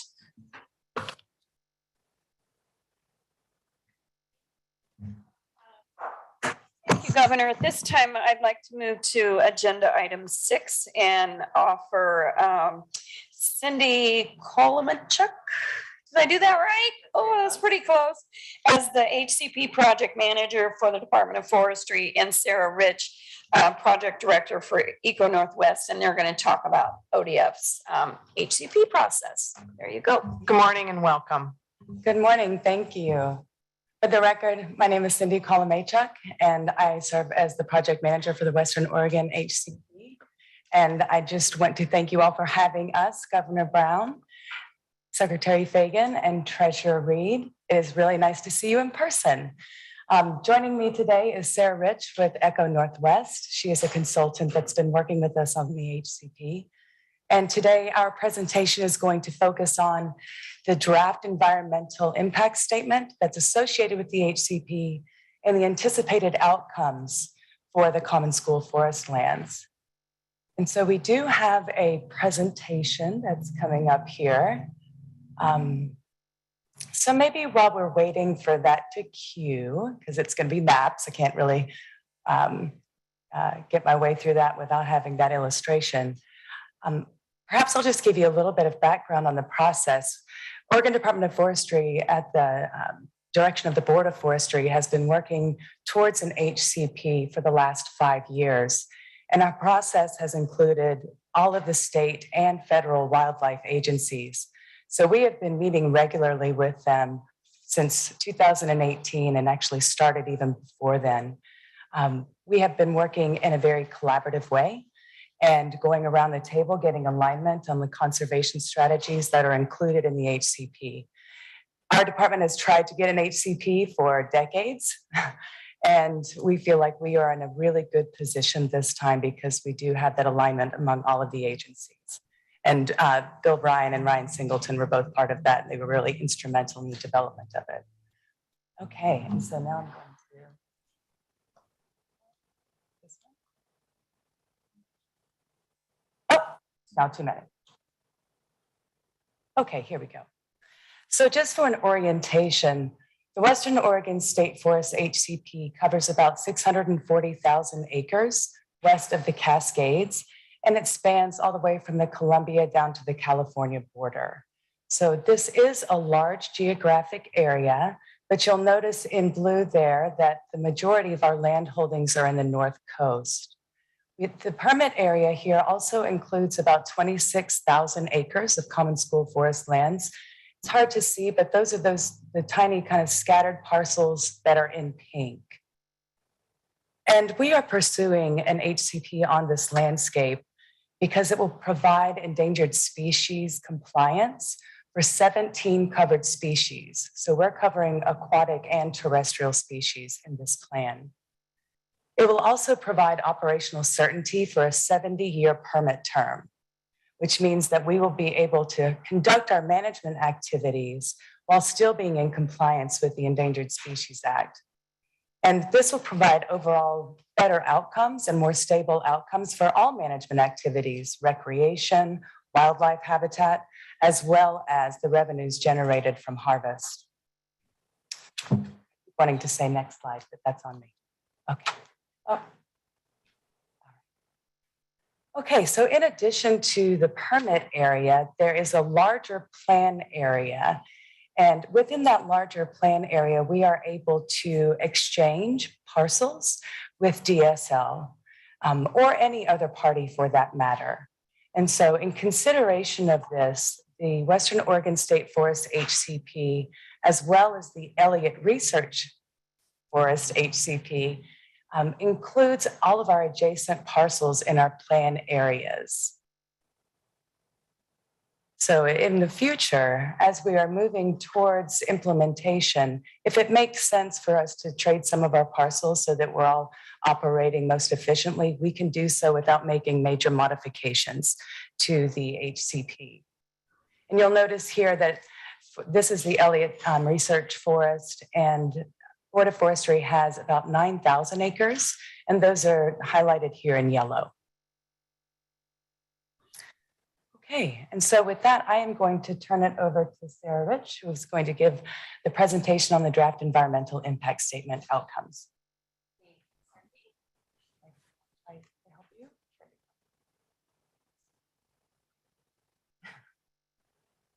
Governor Brown,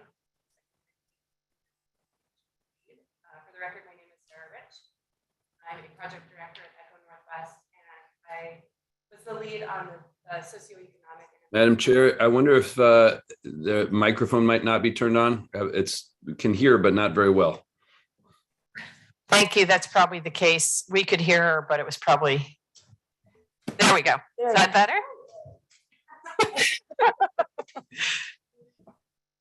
Waiting for her to say something. I'll give you a thumbs up. Okay, how's that? Oh, yes, that's great. Thank you.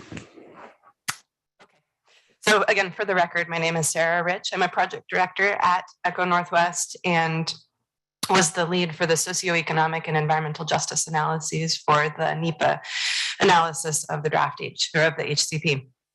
And I'm going to walk you through the findings of the analysis, start with a little bit of context about how we did the work, and then what we found. So ODF's forest model and log flow model were used to map the changes in timber harvest volumes and the amount of timber flowing to mills. Employment and income effects were modeled for the Western Oregon region as a whole using IMPLAN, which is a tool that we use to measure those sorts of things. And qualitative methods were used to assess changes in non-timber special forest products and other ecosystem services.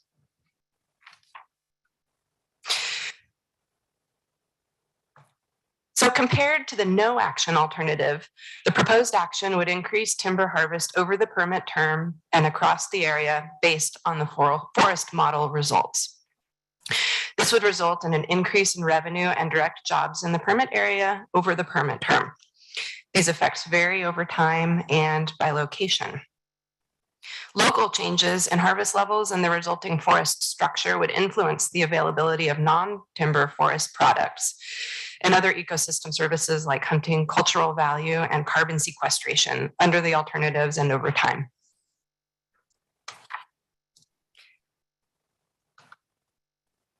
So the slide shows the revenue generated from the sale of standing timber on common school funds, which would continue to contribute to the common school fund based on the modeled results. The proposed action would generate higher revenues from the common school fund lands compared to the no action alternative over the permit term as a whole. The no action alternative would generate higher revenues during 2 decades between 2063 and 2082. So we also looked at environmental justice effects. Environmental justice is the fair treatment and meaningful involvement of all people in the development and implementation of environmental laws, regulations, and policies. And in a NEPA analysis, the goal of an environmental justice analysis is to identify disproportionately high adverse human health and environmental effects on low income and minority populations. So under all of the alternatives, there is some overlap between areas with low income and minority communities and areas or jurisdictions where harvest related government revenue may decrease during certain time periods over the permit term. These reductions, where and when they occur, may adversely affect these communities, but these impacts would be lower under the proposed alternative compared to the no action alternative. And then as changes in forest structure over time and location shift, the supply of ecosystem services that support subsistence and cultural importance, it could increase travel costs or lower the value of those resources for some tribes and environmental justice communities. Because these populations have a higher reliance on these resources, this could result in a disproportionate adverse impact to the extent that it occurs and where it occurs. And that is the end of the summary of our findings from the NEPA analysis related to socioeconomics. Questions or comments? I think we're good. Thank you. This is really interesting and very fascinating presentation on a number of levels. As you said, it's taken years, decades, and I'm really pleased we're in this place. So thank you. Thank you.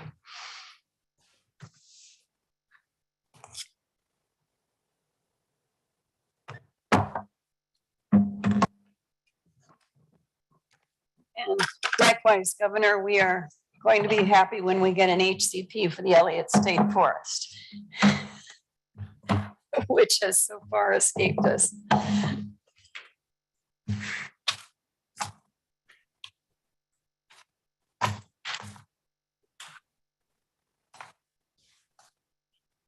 Sorry, just talking about the underlying reasons why we're here in terms of the HCPs after years and decades of struggle. So, all right, the real estate asset management plan. All right, thank you, Governor. And we're going to high level these so that we can get through our agenda. And I'm going to let Bill take this one. All right.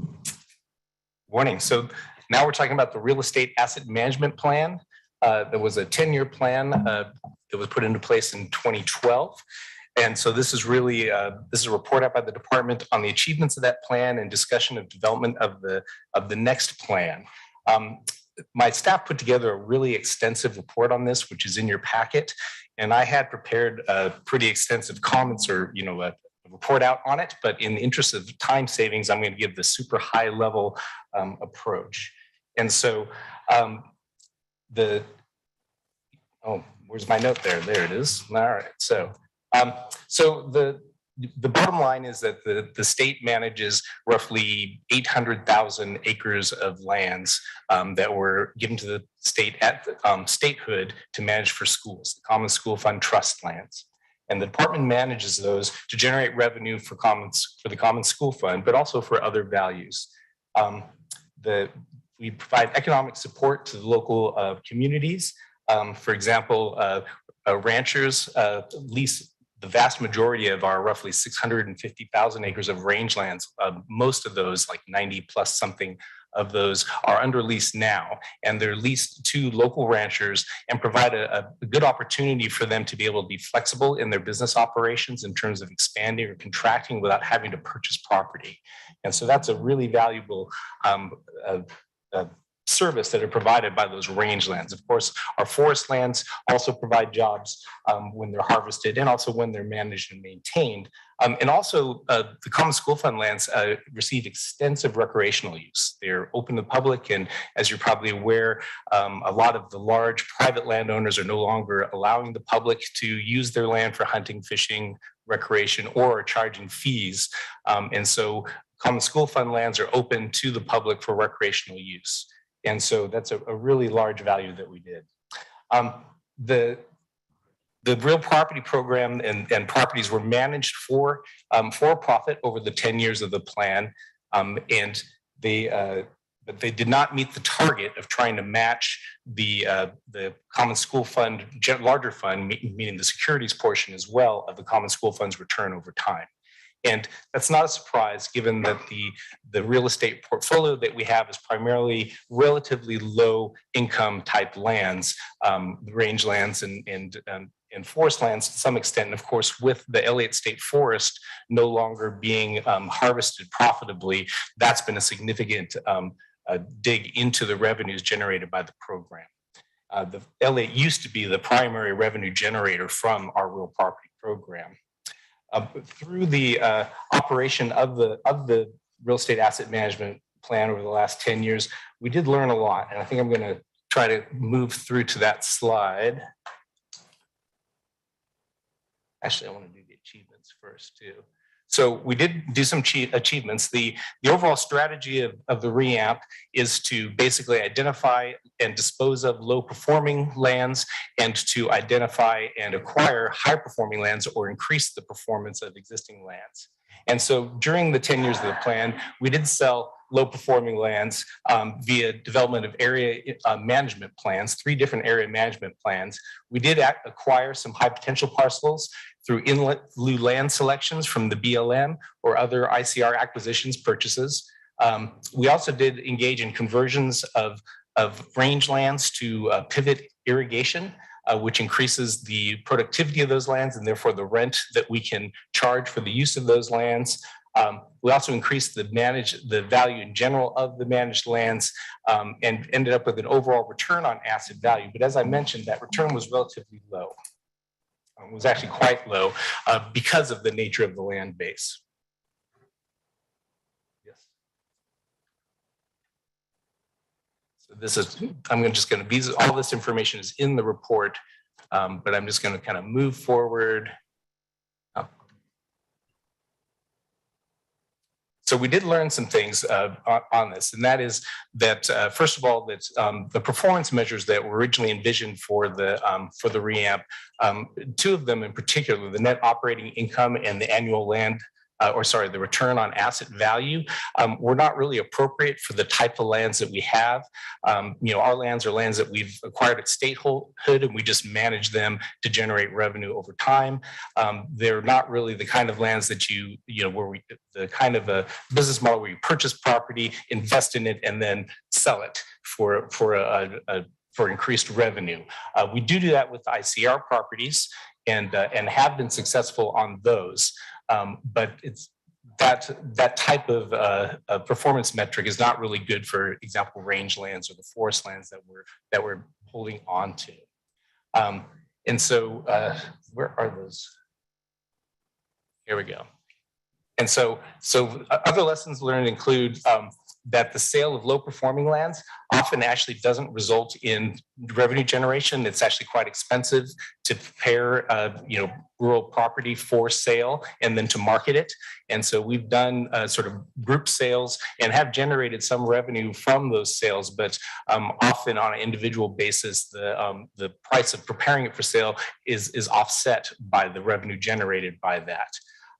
We have learned, as I alluded to earlier, that land use planning of industrial, commercial, residential lands can actually generate significant income. And we've had recent sales of the Stevens Road parcel and the South Redmond parcel, the Milken Road parcel. We're marketing as well. And those are lands that we either were original common school trust lands that we received at statehood or that we received as in lieu selections from the Bureau of Land Management. And those investing in planning and incorporation into urban growth boundary and partitioning and that sort of thing can actually generate significant revenues. And over the plan period, we generated roughly $33.5 million through sales of those kinds of lands. So that is a significant source of income for the Common School Fund on those. We've also learned that buying commercial property that has tenants and managing those really doesn't pay off for us. It requires a specific expertise, and of course, hiring management services for that cuts into your profit margins. So wouldn't recommend doing more of that in the future. And then, of course, it seems obvious, but external factors really can significantly affect our ability. Wildfire costs really cut into revenues. They're unpredictable and can be really expensive, especially when you're talking about like rangelands that really don't have a lot of revenue generation. Also, drought affects the amount that we can charge for grazing on our rangelands, because that is dependent upon how much graze is actually available. And so, so there are external factors that have to be addressed as well.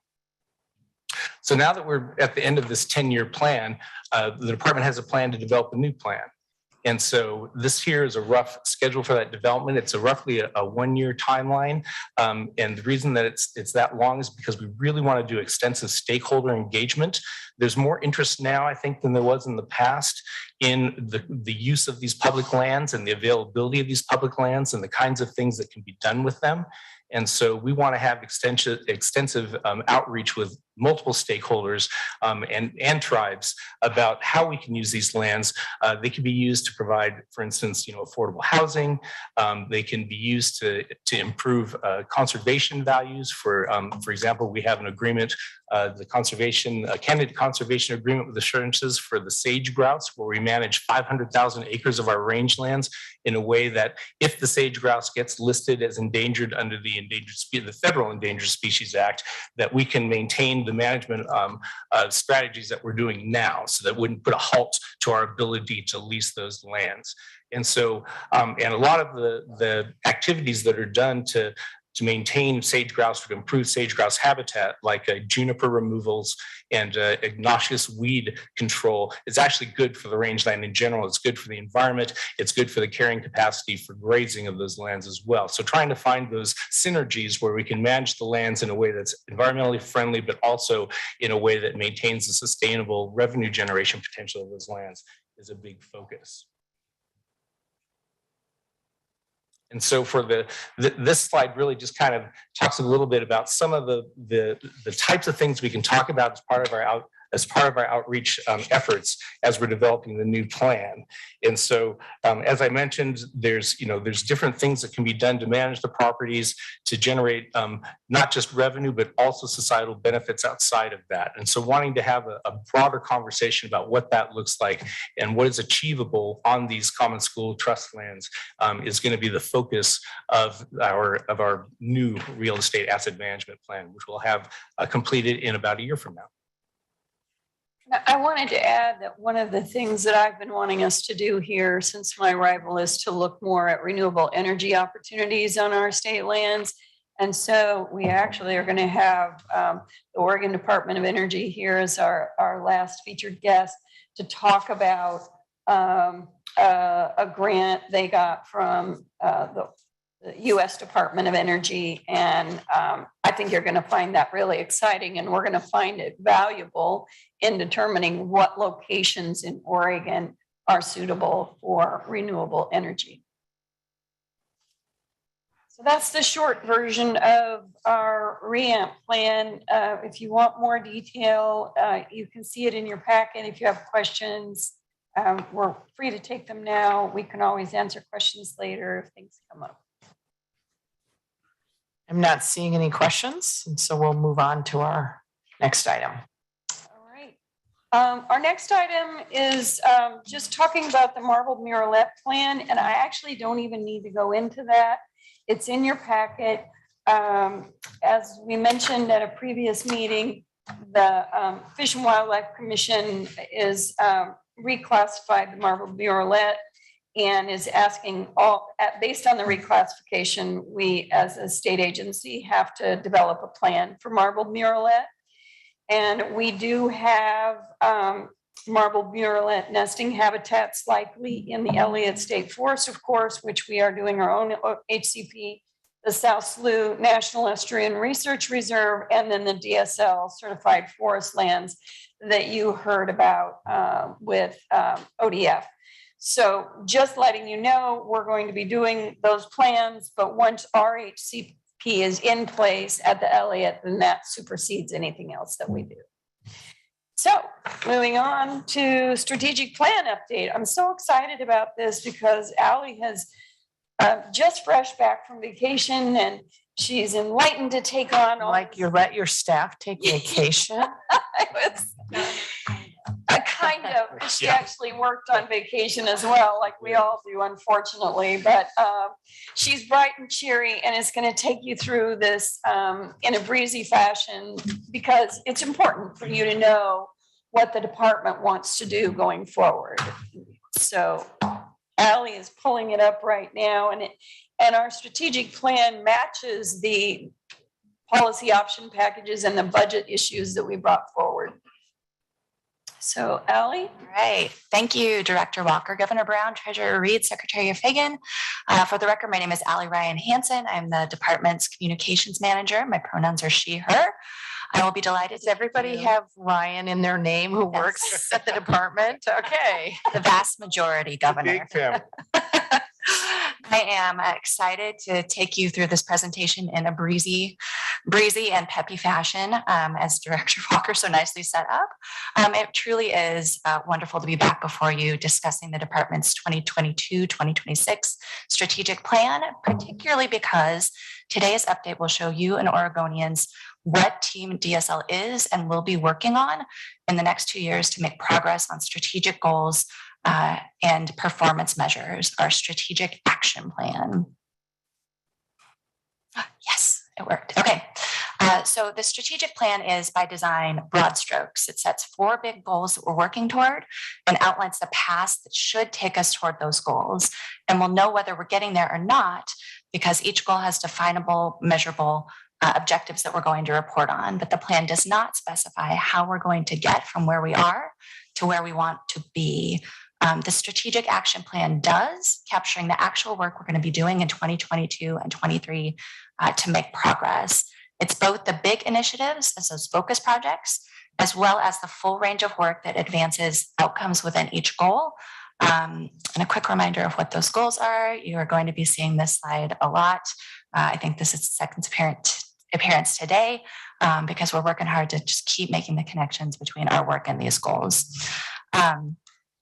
So the focus projects that we'll be making major strides on in 2022-23.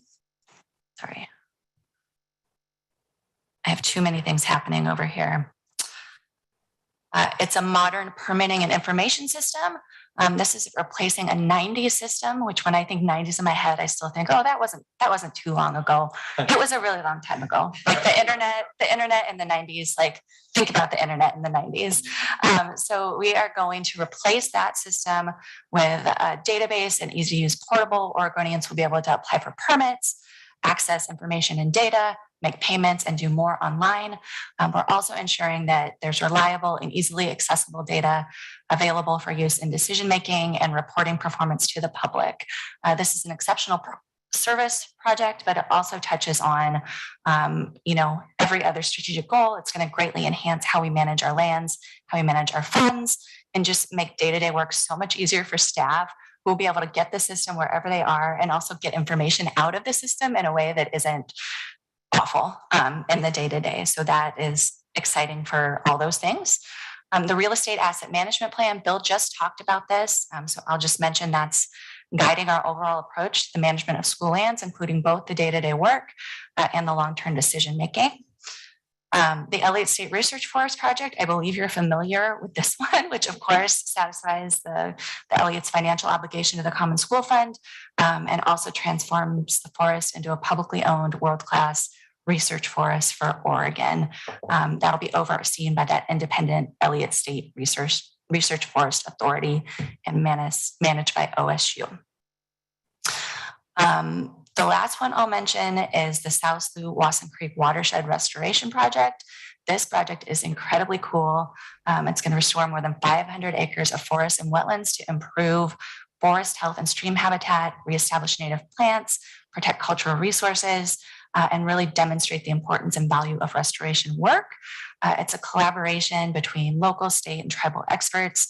The project's using innovative approaches and best practices for restoring forests and wetlands that are going to be shared through outreach and education. I can't wait for you to hear more about this at a future meeting because it's really a good one. The final one is the Wetland and Waterway Programs Cost Project. Those plurals are just, why do we call it that, Bill? Get me every time. So with every report, we're going to have a more in-depth progress report on one of the strategic focus projects. That's going to be your more in-depth report today, and Bill's going to talk about that in just a few minutes. Madam Chair, might I ask a question before we move to the this? Can we go back one slide and a quick question and comment? If I can do it, Treasurer, let's see. I did. Yep, you did. Great.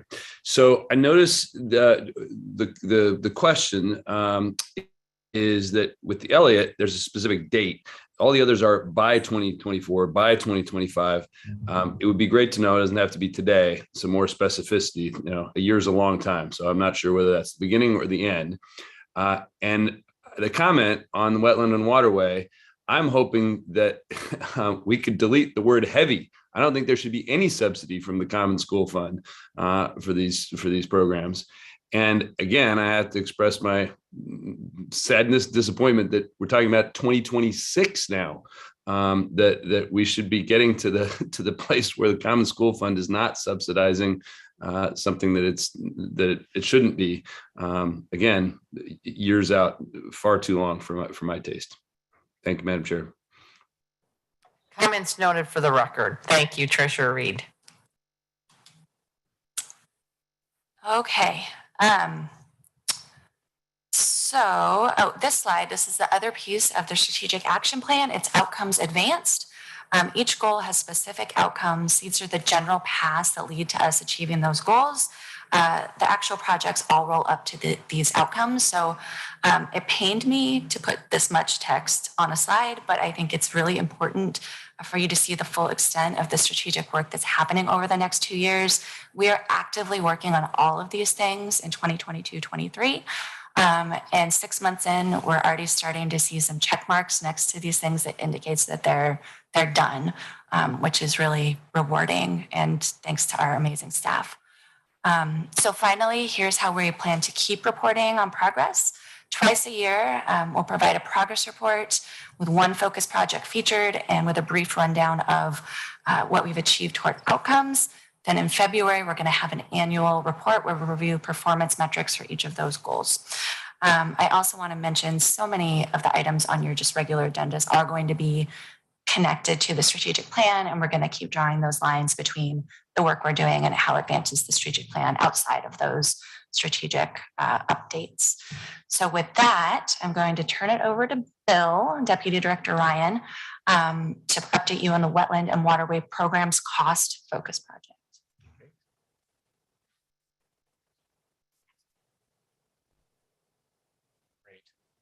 Hello again.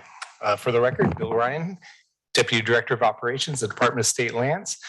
Thanks for your time. It is still this morning for about a minute to discuss the work that we're doing to protect Oregon's wetlands and waterways through our removal, fill, and waterway use programs, while also ensuring the Common School Fund and our school kids are not subsidizing the cost of these essential services. This is a common theme of our meeting today. Very important. The Removal Fill Regulatory Program and the Waterway Use Program are responsible for protecting and maintaining some of Oregon's most important and treasured natural resources. We're talking thousands of miles of our state's public waterways, as well as Oregon's wetlands, which contribute to clean water and healthy ecosystems for hundreds of species, as well as providing recreational and commercial opportunities. A 2019 study of removal fill permits, waterway leases, and other wetland and waterway program services determined that fee revenues do not consistently cover operating expenses. Additionally, the ever-increasing cost of abandoned and derelict vessel cleanups, such as the $12.2 million global cleanup and the cleanup of the vessels that we discussed earlier in the meeting, and the need to address the growing issue of long-term camping on public waterways and state-owned lands are unpredictable and extreme expenses. Currently, the school kids of Oregon subsidize these critical services. When operating and cleanup expenses exceed program fee revenues, Common School Fund interest earnings cover the remaining costs. And I do want to add a little point of clarification here, in that the Common School Fund subsidy of the Aquatic Resource Management Program, that removal, fill, and state-owned waterways programs, it really has two two components. On a good year, when there are not extreme costs, then the revenues generated primarily by the leasing of the waterways to waterway users actually does cover the regulatory and leasing costs. However, when there are extreme expenses, and generally those are related to abandoned and derelict vessels, then those costs are exceeded, and then the program needs to be subsidized by the Common School Fund. And so it's not every year that this is a problem, but with it, especially recently with the abandoned and derelict vessels becoming a greater issue, and that has really made it a more critical problem. Moving on to the next slide. So for the coming year, the Wetland Waterway Program Cost Project seeks to address this issue, building on previous work outlined in the February 2020 memo on this topic.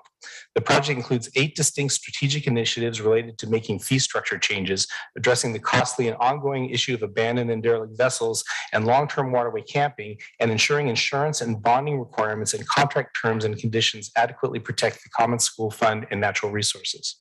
This work supports achieving all 4 strategic goals, but particularly supporting schools because we are addressing the ongoing financial impact of the Common School Fund, and Thriving Oregon because we are addressing the significant health and safety impacts of vessels and camping on public waterways.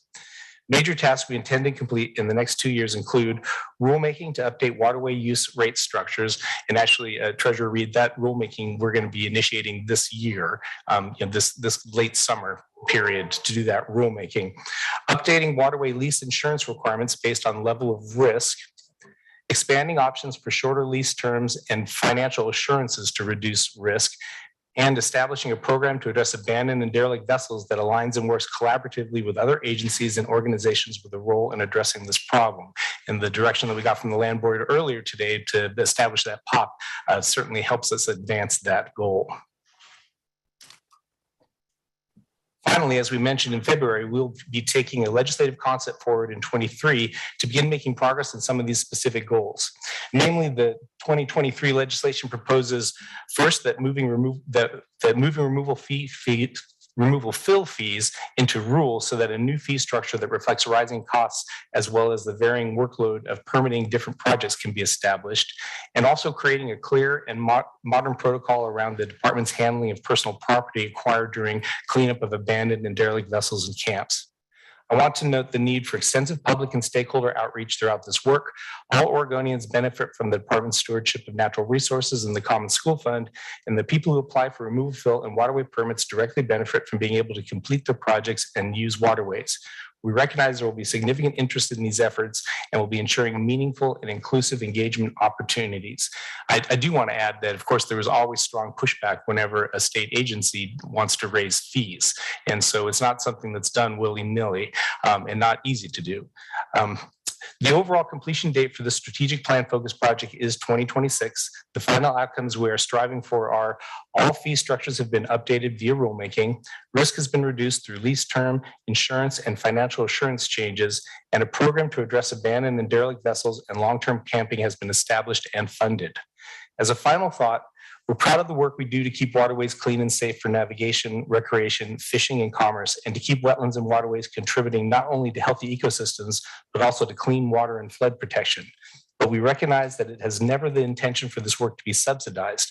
Fees for service have not kept up with operational needs, and the risks and costs associated with the rapid growth of abandoned and derelict vessels have not been addressed. We are confident that completing the strategic project will lead to a future where we provide these important services without deeply impacting the Common School Fund. Thank you, and I'm happy to answer any questions you may have. I'd like to add one comment. I know the treasurer is concerned this won't all be done until 2026, but that's when the whole entire issue here is completed. We are moving forward with the removal fill fee request this legislative session. If we get the right to do that by rule, then we immediately will head into rulemaking and we'll see some changes. And as you've heard in the past, projects like the Jordan Cove pipeline paid one simple fee, like what, $1,500, something like that for the 1,500 for the 15 years our department had to work on that project, and they never had to pay anything else. And yet other removal fill projects paid the same. And so we just need to get it more in line with the size of the project and the amount of staff time. So we will start on that right away, should we be successful in the legislature this session. All right, thank you. Any questions or comments? I do want to hand off to Ally to wrap up. Okay. In the interest of brevity, I will just say this concludes our strategic plan update.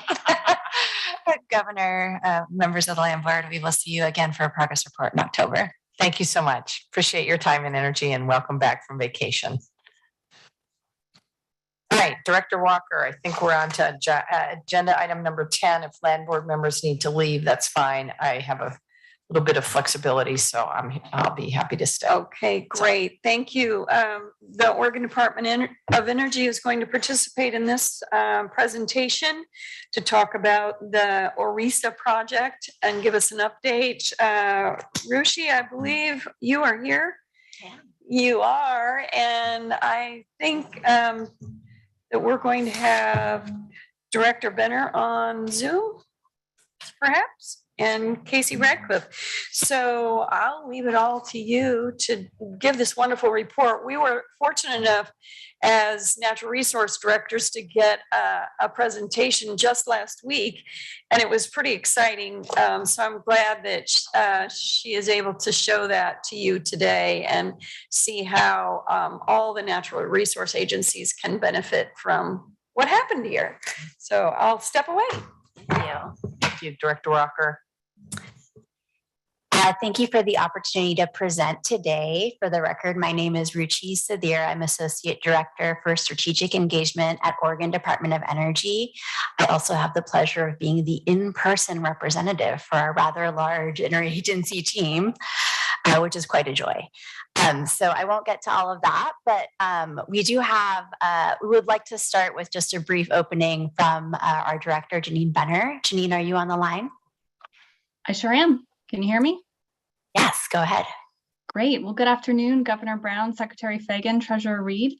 As Ruchi said, my name is Janine Benner, and I'm the director of the Oregon Department of Energy.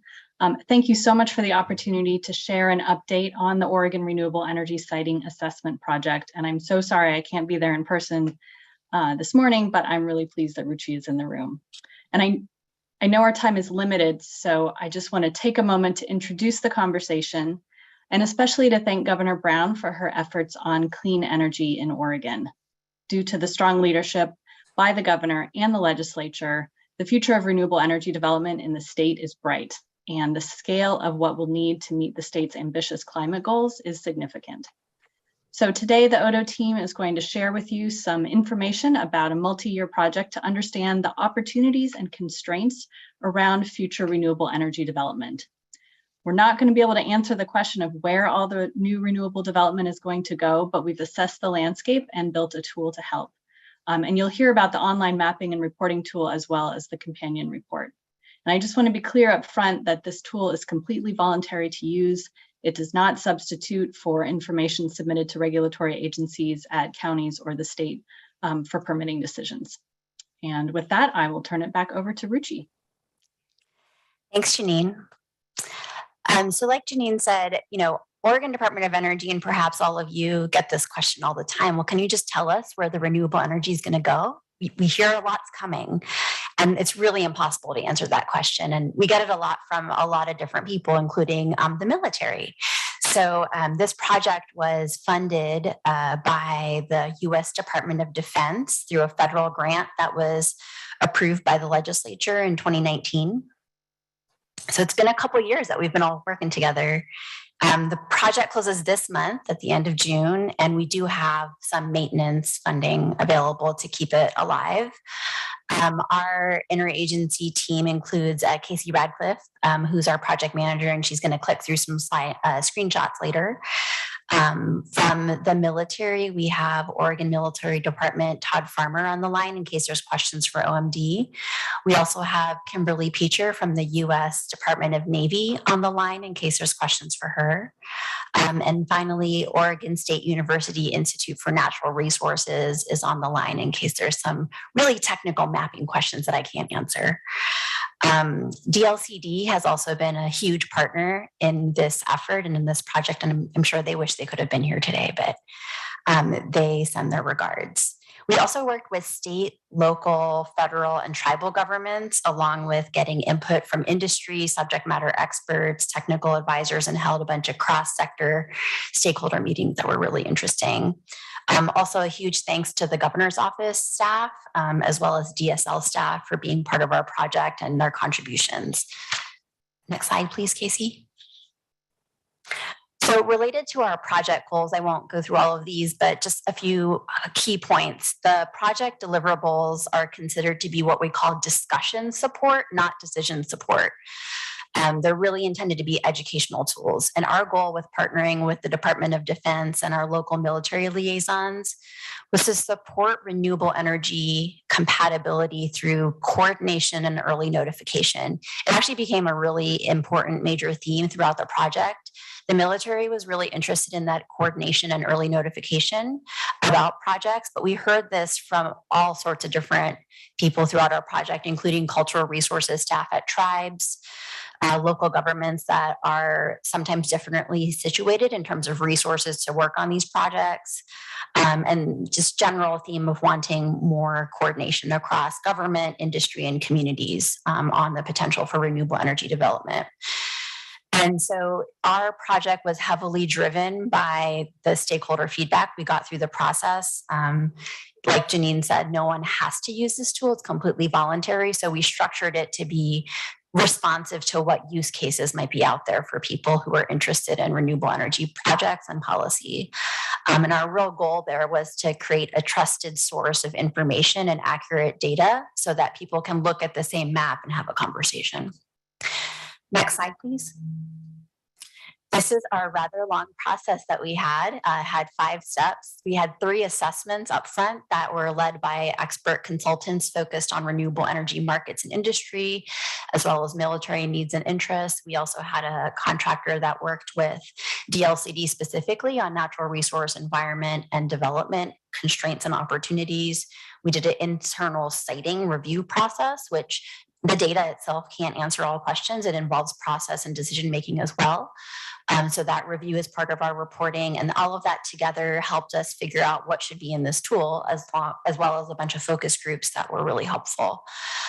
So together, these products included more than 800 stakeholder touch points through one-on-one conversations, surveys, and focus groups and regional webinars. Next slide, please.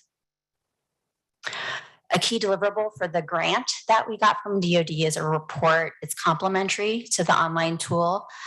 So I'm not going to go through all of these, but one of the interesting key takeaways from the report, if you read it when it's published later this month, is that there is significant renewable energy resource development potential in the state of Oregon.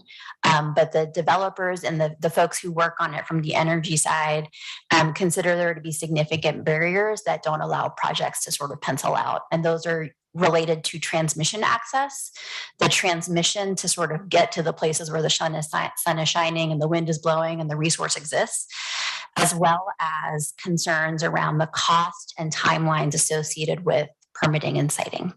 So I think from a market point of view, the time costs money, and that just sort of changes the dynamic of what projects can pencil out in the market. And I'm happy to come back to the report if there's interest. Next slide, please. So the kind of marquee deliverable for this is this online mapping and reporting tool. It's housed on Oregon Explorer, which you might be familiar with through Oregon State University. It's connected to their OSU libraries, and Institute for Natural Resources was a huge partner in this work. And to produce the tool, the team reviewed more than 600 data sets, and INR conducted significant user testing with more than 100 participants, which they've told us is one of their largest engagements that they've done. And I'm just going to pass it to Casey to flip through a little bit of the screenshots of the tool here so you can get a flavor of what it's used for. Hi, is my audio coming through? We can hear you just fine, Casey. Great. Well, hi, everyone, and thank you for hanging in there today while we finish this presentation. I'll walk through these screenshots. It's a bit of a whirlwind, and I know not all of you may be able to see them that well, so don't worry about all the granular detail.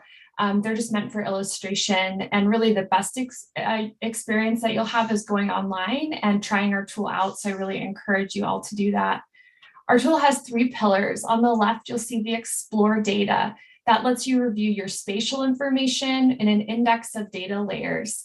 Then you can get a report that actually allows you to generate a site level query of a subset of that large data set that allows for interdisciplinary data review and considerations based on user feedback and testing. And then on the right, we have the Learn section, which provides all of the additional resources, context, project materials, and the large suite of renewable energy information that we found doing this baseline work. So we'll start with that Explore section. This has more than 200 data sets in it now, and you can even upload your own data. On the panel on the left, you can expand that information into subsections and layers that you can turn on and off, and also include what level of detail you're interested in. Here you can see our foundational military information, which includes military training routes and corridors, along with special use airspace and other training areas, even across our state. This is particularly useful to achieve our DoD grant objective and our in-state vision of earlier coordination and working together with our local liaisons and representatives that are here today. We're also excited that this substantial effort with more than 200 pieces of data centralizes disparate information and allows for all of these interests and considerations to be in one location for our users. So we have themes in the map and the report that you'll see. First, we have energy. There's infrastructure, including transmission lines, facilities, and other renewable energy types, also renewable energy potential. You can see in these small arrows to the right here, you can also click all this information, review the metadata, and download data layers that are publicly available. Under natural resources, we have species and habitat data, conservation opportunity areas, land characteristics like slope and farmland, even watersheds. I'll note there was extensive conversation with our agency, industry, and community organization partners here, and we tried to curate what was the authoritative and commonly used data that we knew had high interest and need by users right now. We also had a lot of conversation around community considerations. We have formal designations, housing and community data, and just brought in a large suite of data sets from the US EPA EJ Screen tool. While there's not always consensus on what these considerations are in the scope, users did identify that this is an area of high interest and desire to continue talking about this. So that's the Explore section. So we'll move to that middle pillar, which is the Get a Report. And that allows you to, again, pick a particular location and get more information. Here you can enter your project information, whether it's on or offshore, and characteristics about the renewable energy you're interested in, or characteristics about your project. I'll note that this information is only available to the user based on feedback from the testing. So this is not shared or made available even to us. And this is really to allow the user to define and safely use the tool in a way that they feel comfortable exploring this information. So here you can draw a polygon, you can upload your own area if you already have a spatial map for that. And then we query a subset of that data that we previously reviewed and combined it into 6 categories or themes, very similar to what you saw in the Explore section. First is site information. Here we have administrative boundaries, planning zones, land ownerships. I can even toggle these polygons on and off to allow me to define the layers that I'm interested in and have more questions about. I'll also note here, you'll see at the bottom, there's a cultural resource box We do not have any spatial information on cultural resources based on feedback, but in coordination with SHPO and tribal staff, we have included important links and resources to promote early education and that theme around early coordination that we heard from other users. For the military, you'll see this notification icon right at the top left here. This is to really help users start that early coordination and conversation with our local liaisons based on the information present in the map. Also, a reminder here that an intersection doesn't determine whether or if you can build a project, but instead helps you identify that there's information here that should trigger a conversation, and also looking at where we can have support, avoidance, or mitigation conversations with this or any other data that might occur in your report. Moving back to energy, you can see this is an example of some of the type of renewable energy potential data that we have. There's little eyes located all along these headings. Hovering those and clicking them allow you to actually get more information on the source of that data and the date that it was collected. You'll also see that we have distance indicators for substations and transmission, with future interest in distributed system planning for future enhancements in the tool. For natural resources and land use, we heard that we need a really broad and diverse data set here. So we have things like protected areas, land use and farmland, and important species information. Again, you can look at your direct intersection results, or you can look at all queries, even those that did not intersect with the polygon that you included. Finally, is community considerations. Based on user discussion, we have included formal designations like opportunity zones, and then added a longer list of resources and tools related to equity and environmental justice. We are aware and coordinating with ongoing efforts like HB 4077 from last session, and are going to continue to monitor and have conversations around the best way to have spatial and non-spatial data related to this suite of interests and needs. So that's the dynamic side of the tool. That's really active. Again, if you get in there, you're able to click around, look at that information and get more detail. We also heard the need to get all of this combined into a single PDF that you could print off, work with a colleague. So you can also generate a PDF report. This is just a few screenshots from that. This has site level maps, links to download data, metadata, and really importantly, contact information of all the people that either curate or are responsible for these data sets to really help you know who to talk to when you start to do this pre-planning and early conversations on site review.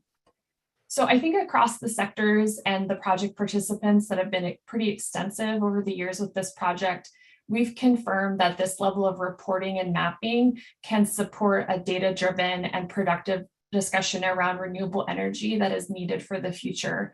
It aligns with our overall needs and benefit of having centralized and transparent information available for all of our communities across Oregon. So with that, I'll just show that we have a link to a bunch of our project resources, including our live tool, the project materials that we used in the report in the tool, including materials that will be having for final posting this month. So with that, I'll turn it to Richie to close this out. Great, thanks, Casey. So while that was a quick tour, in your free time that I'm sure you have, please explore the online tool and let us know if you have any questions or thoughts. We'd love to build on this in the future. And we've done extensive engagement, but we know there's more people and organizations that we want to have learn about this tool so they can benefit for it. And we're always looking for like new cases and new functionality that we could think about in the future with potential other funding. We're also looking for additional venues and places where we can present. We'd love to come to your, favorite board, commission, task force meeting, knowing this is probably your favorite one. So we've already checked that one off. And so just really want to get the word out about this tool because its purpose is that it's voluntary and we want it to help support those types of discussions. So we appreciate your time today and we're very happy to answer any questions. Thank you. Speaking of boards and commissions, I assume you've been in front of the Global Warming Commission, that they've seen this. So we have been in communication with the agenda setters and they've been working on another project, but we hope to get on their July agenda. Great. And then the other board that came to mind was the Sustainability Board. So we will check on the sustainability board. Thank you for that suggestion. The chair happens to be here, so it might help your ability, to get on the agenda. Treasurer Reed, any comments or questions? Treasurer Reed had to leave for another. Okay, we won't take it personally. Secretary Fagan. All right. Thank you very much. This is really interesting, really exciting to see the work that's happening, and very pleased about the federal state partnership. That always helps. So thank you. It's very good to see you. So Thank you. Very much appreciate it. thank you. Dr. Walker, anything else? Just one quick update. Thank you so much. I knew you'd like this presentation. I loved it last week. I just had one other item under other, and I don't know, Secretary Fagan, I'm not sure you're aware where Crump Lake is in Lake County. It's way down there in southeastern Oregon. It's a publicly owned waterway, and I just wanted to let you know, in recent years, we have drought issues have caused reduction in water levels, exposing the lake bed. I mean, you can actually walk, drive, do all those things. The unfortunate thing is that people remove cultural artifacts and protected funerary objects while damaging the environmental and state resources. So this past November, when the water level was low, we enacted a 180-day emergency rulemaking that closed Crump Lake to public access. And since that closure, reports of looting and damage have decreased. But now the water levels are low again, and our 180 days has expired. So we are going to implement another emergency closure. And the department, last time I was here talking about it, we were trying to implement something so that we could automatically know when to close.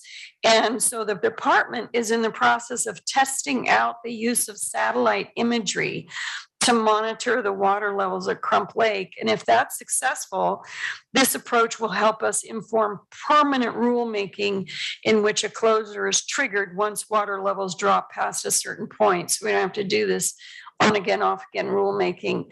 More time is needed for us to assess the use of that satellite imagery, but in the meantime, we will be announcing this closure to protect those cultural resources. So just wanted to keep you updated.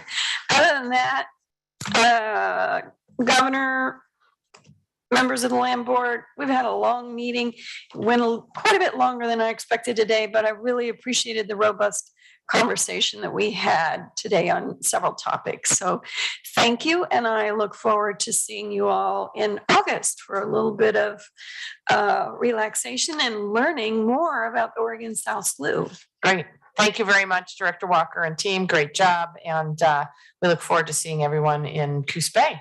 So with that, we're adjourned.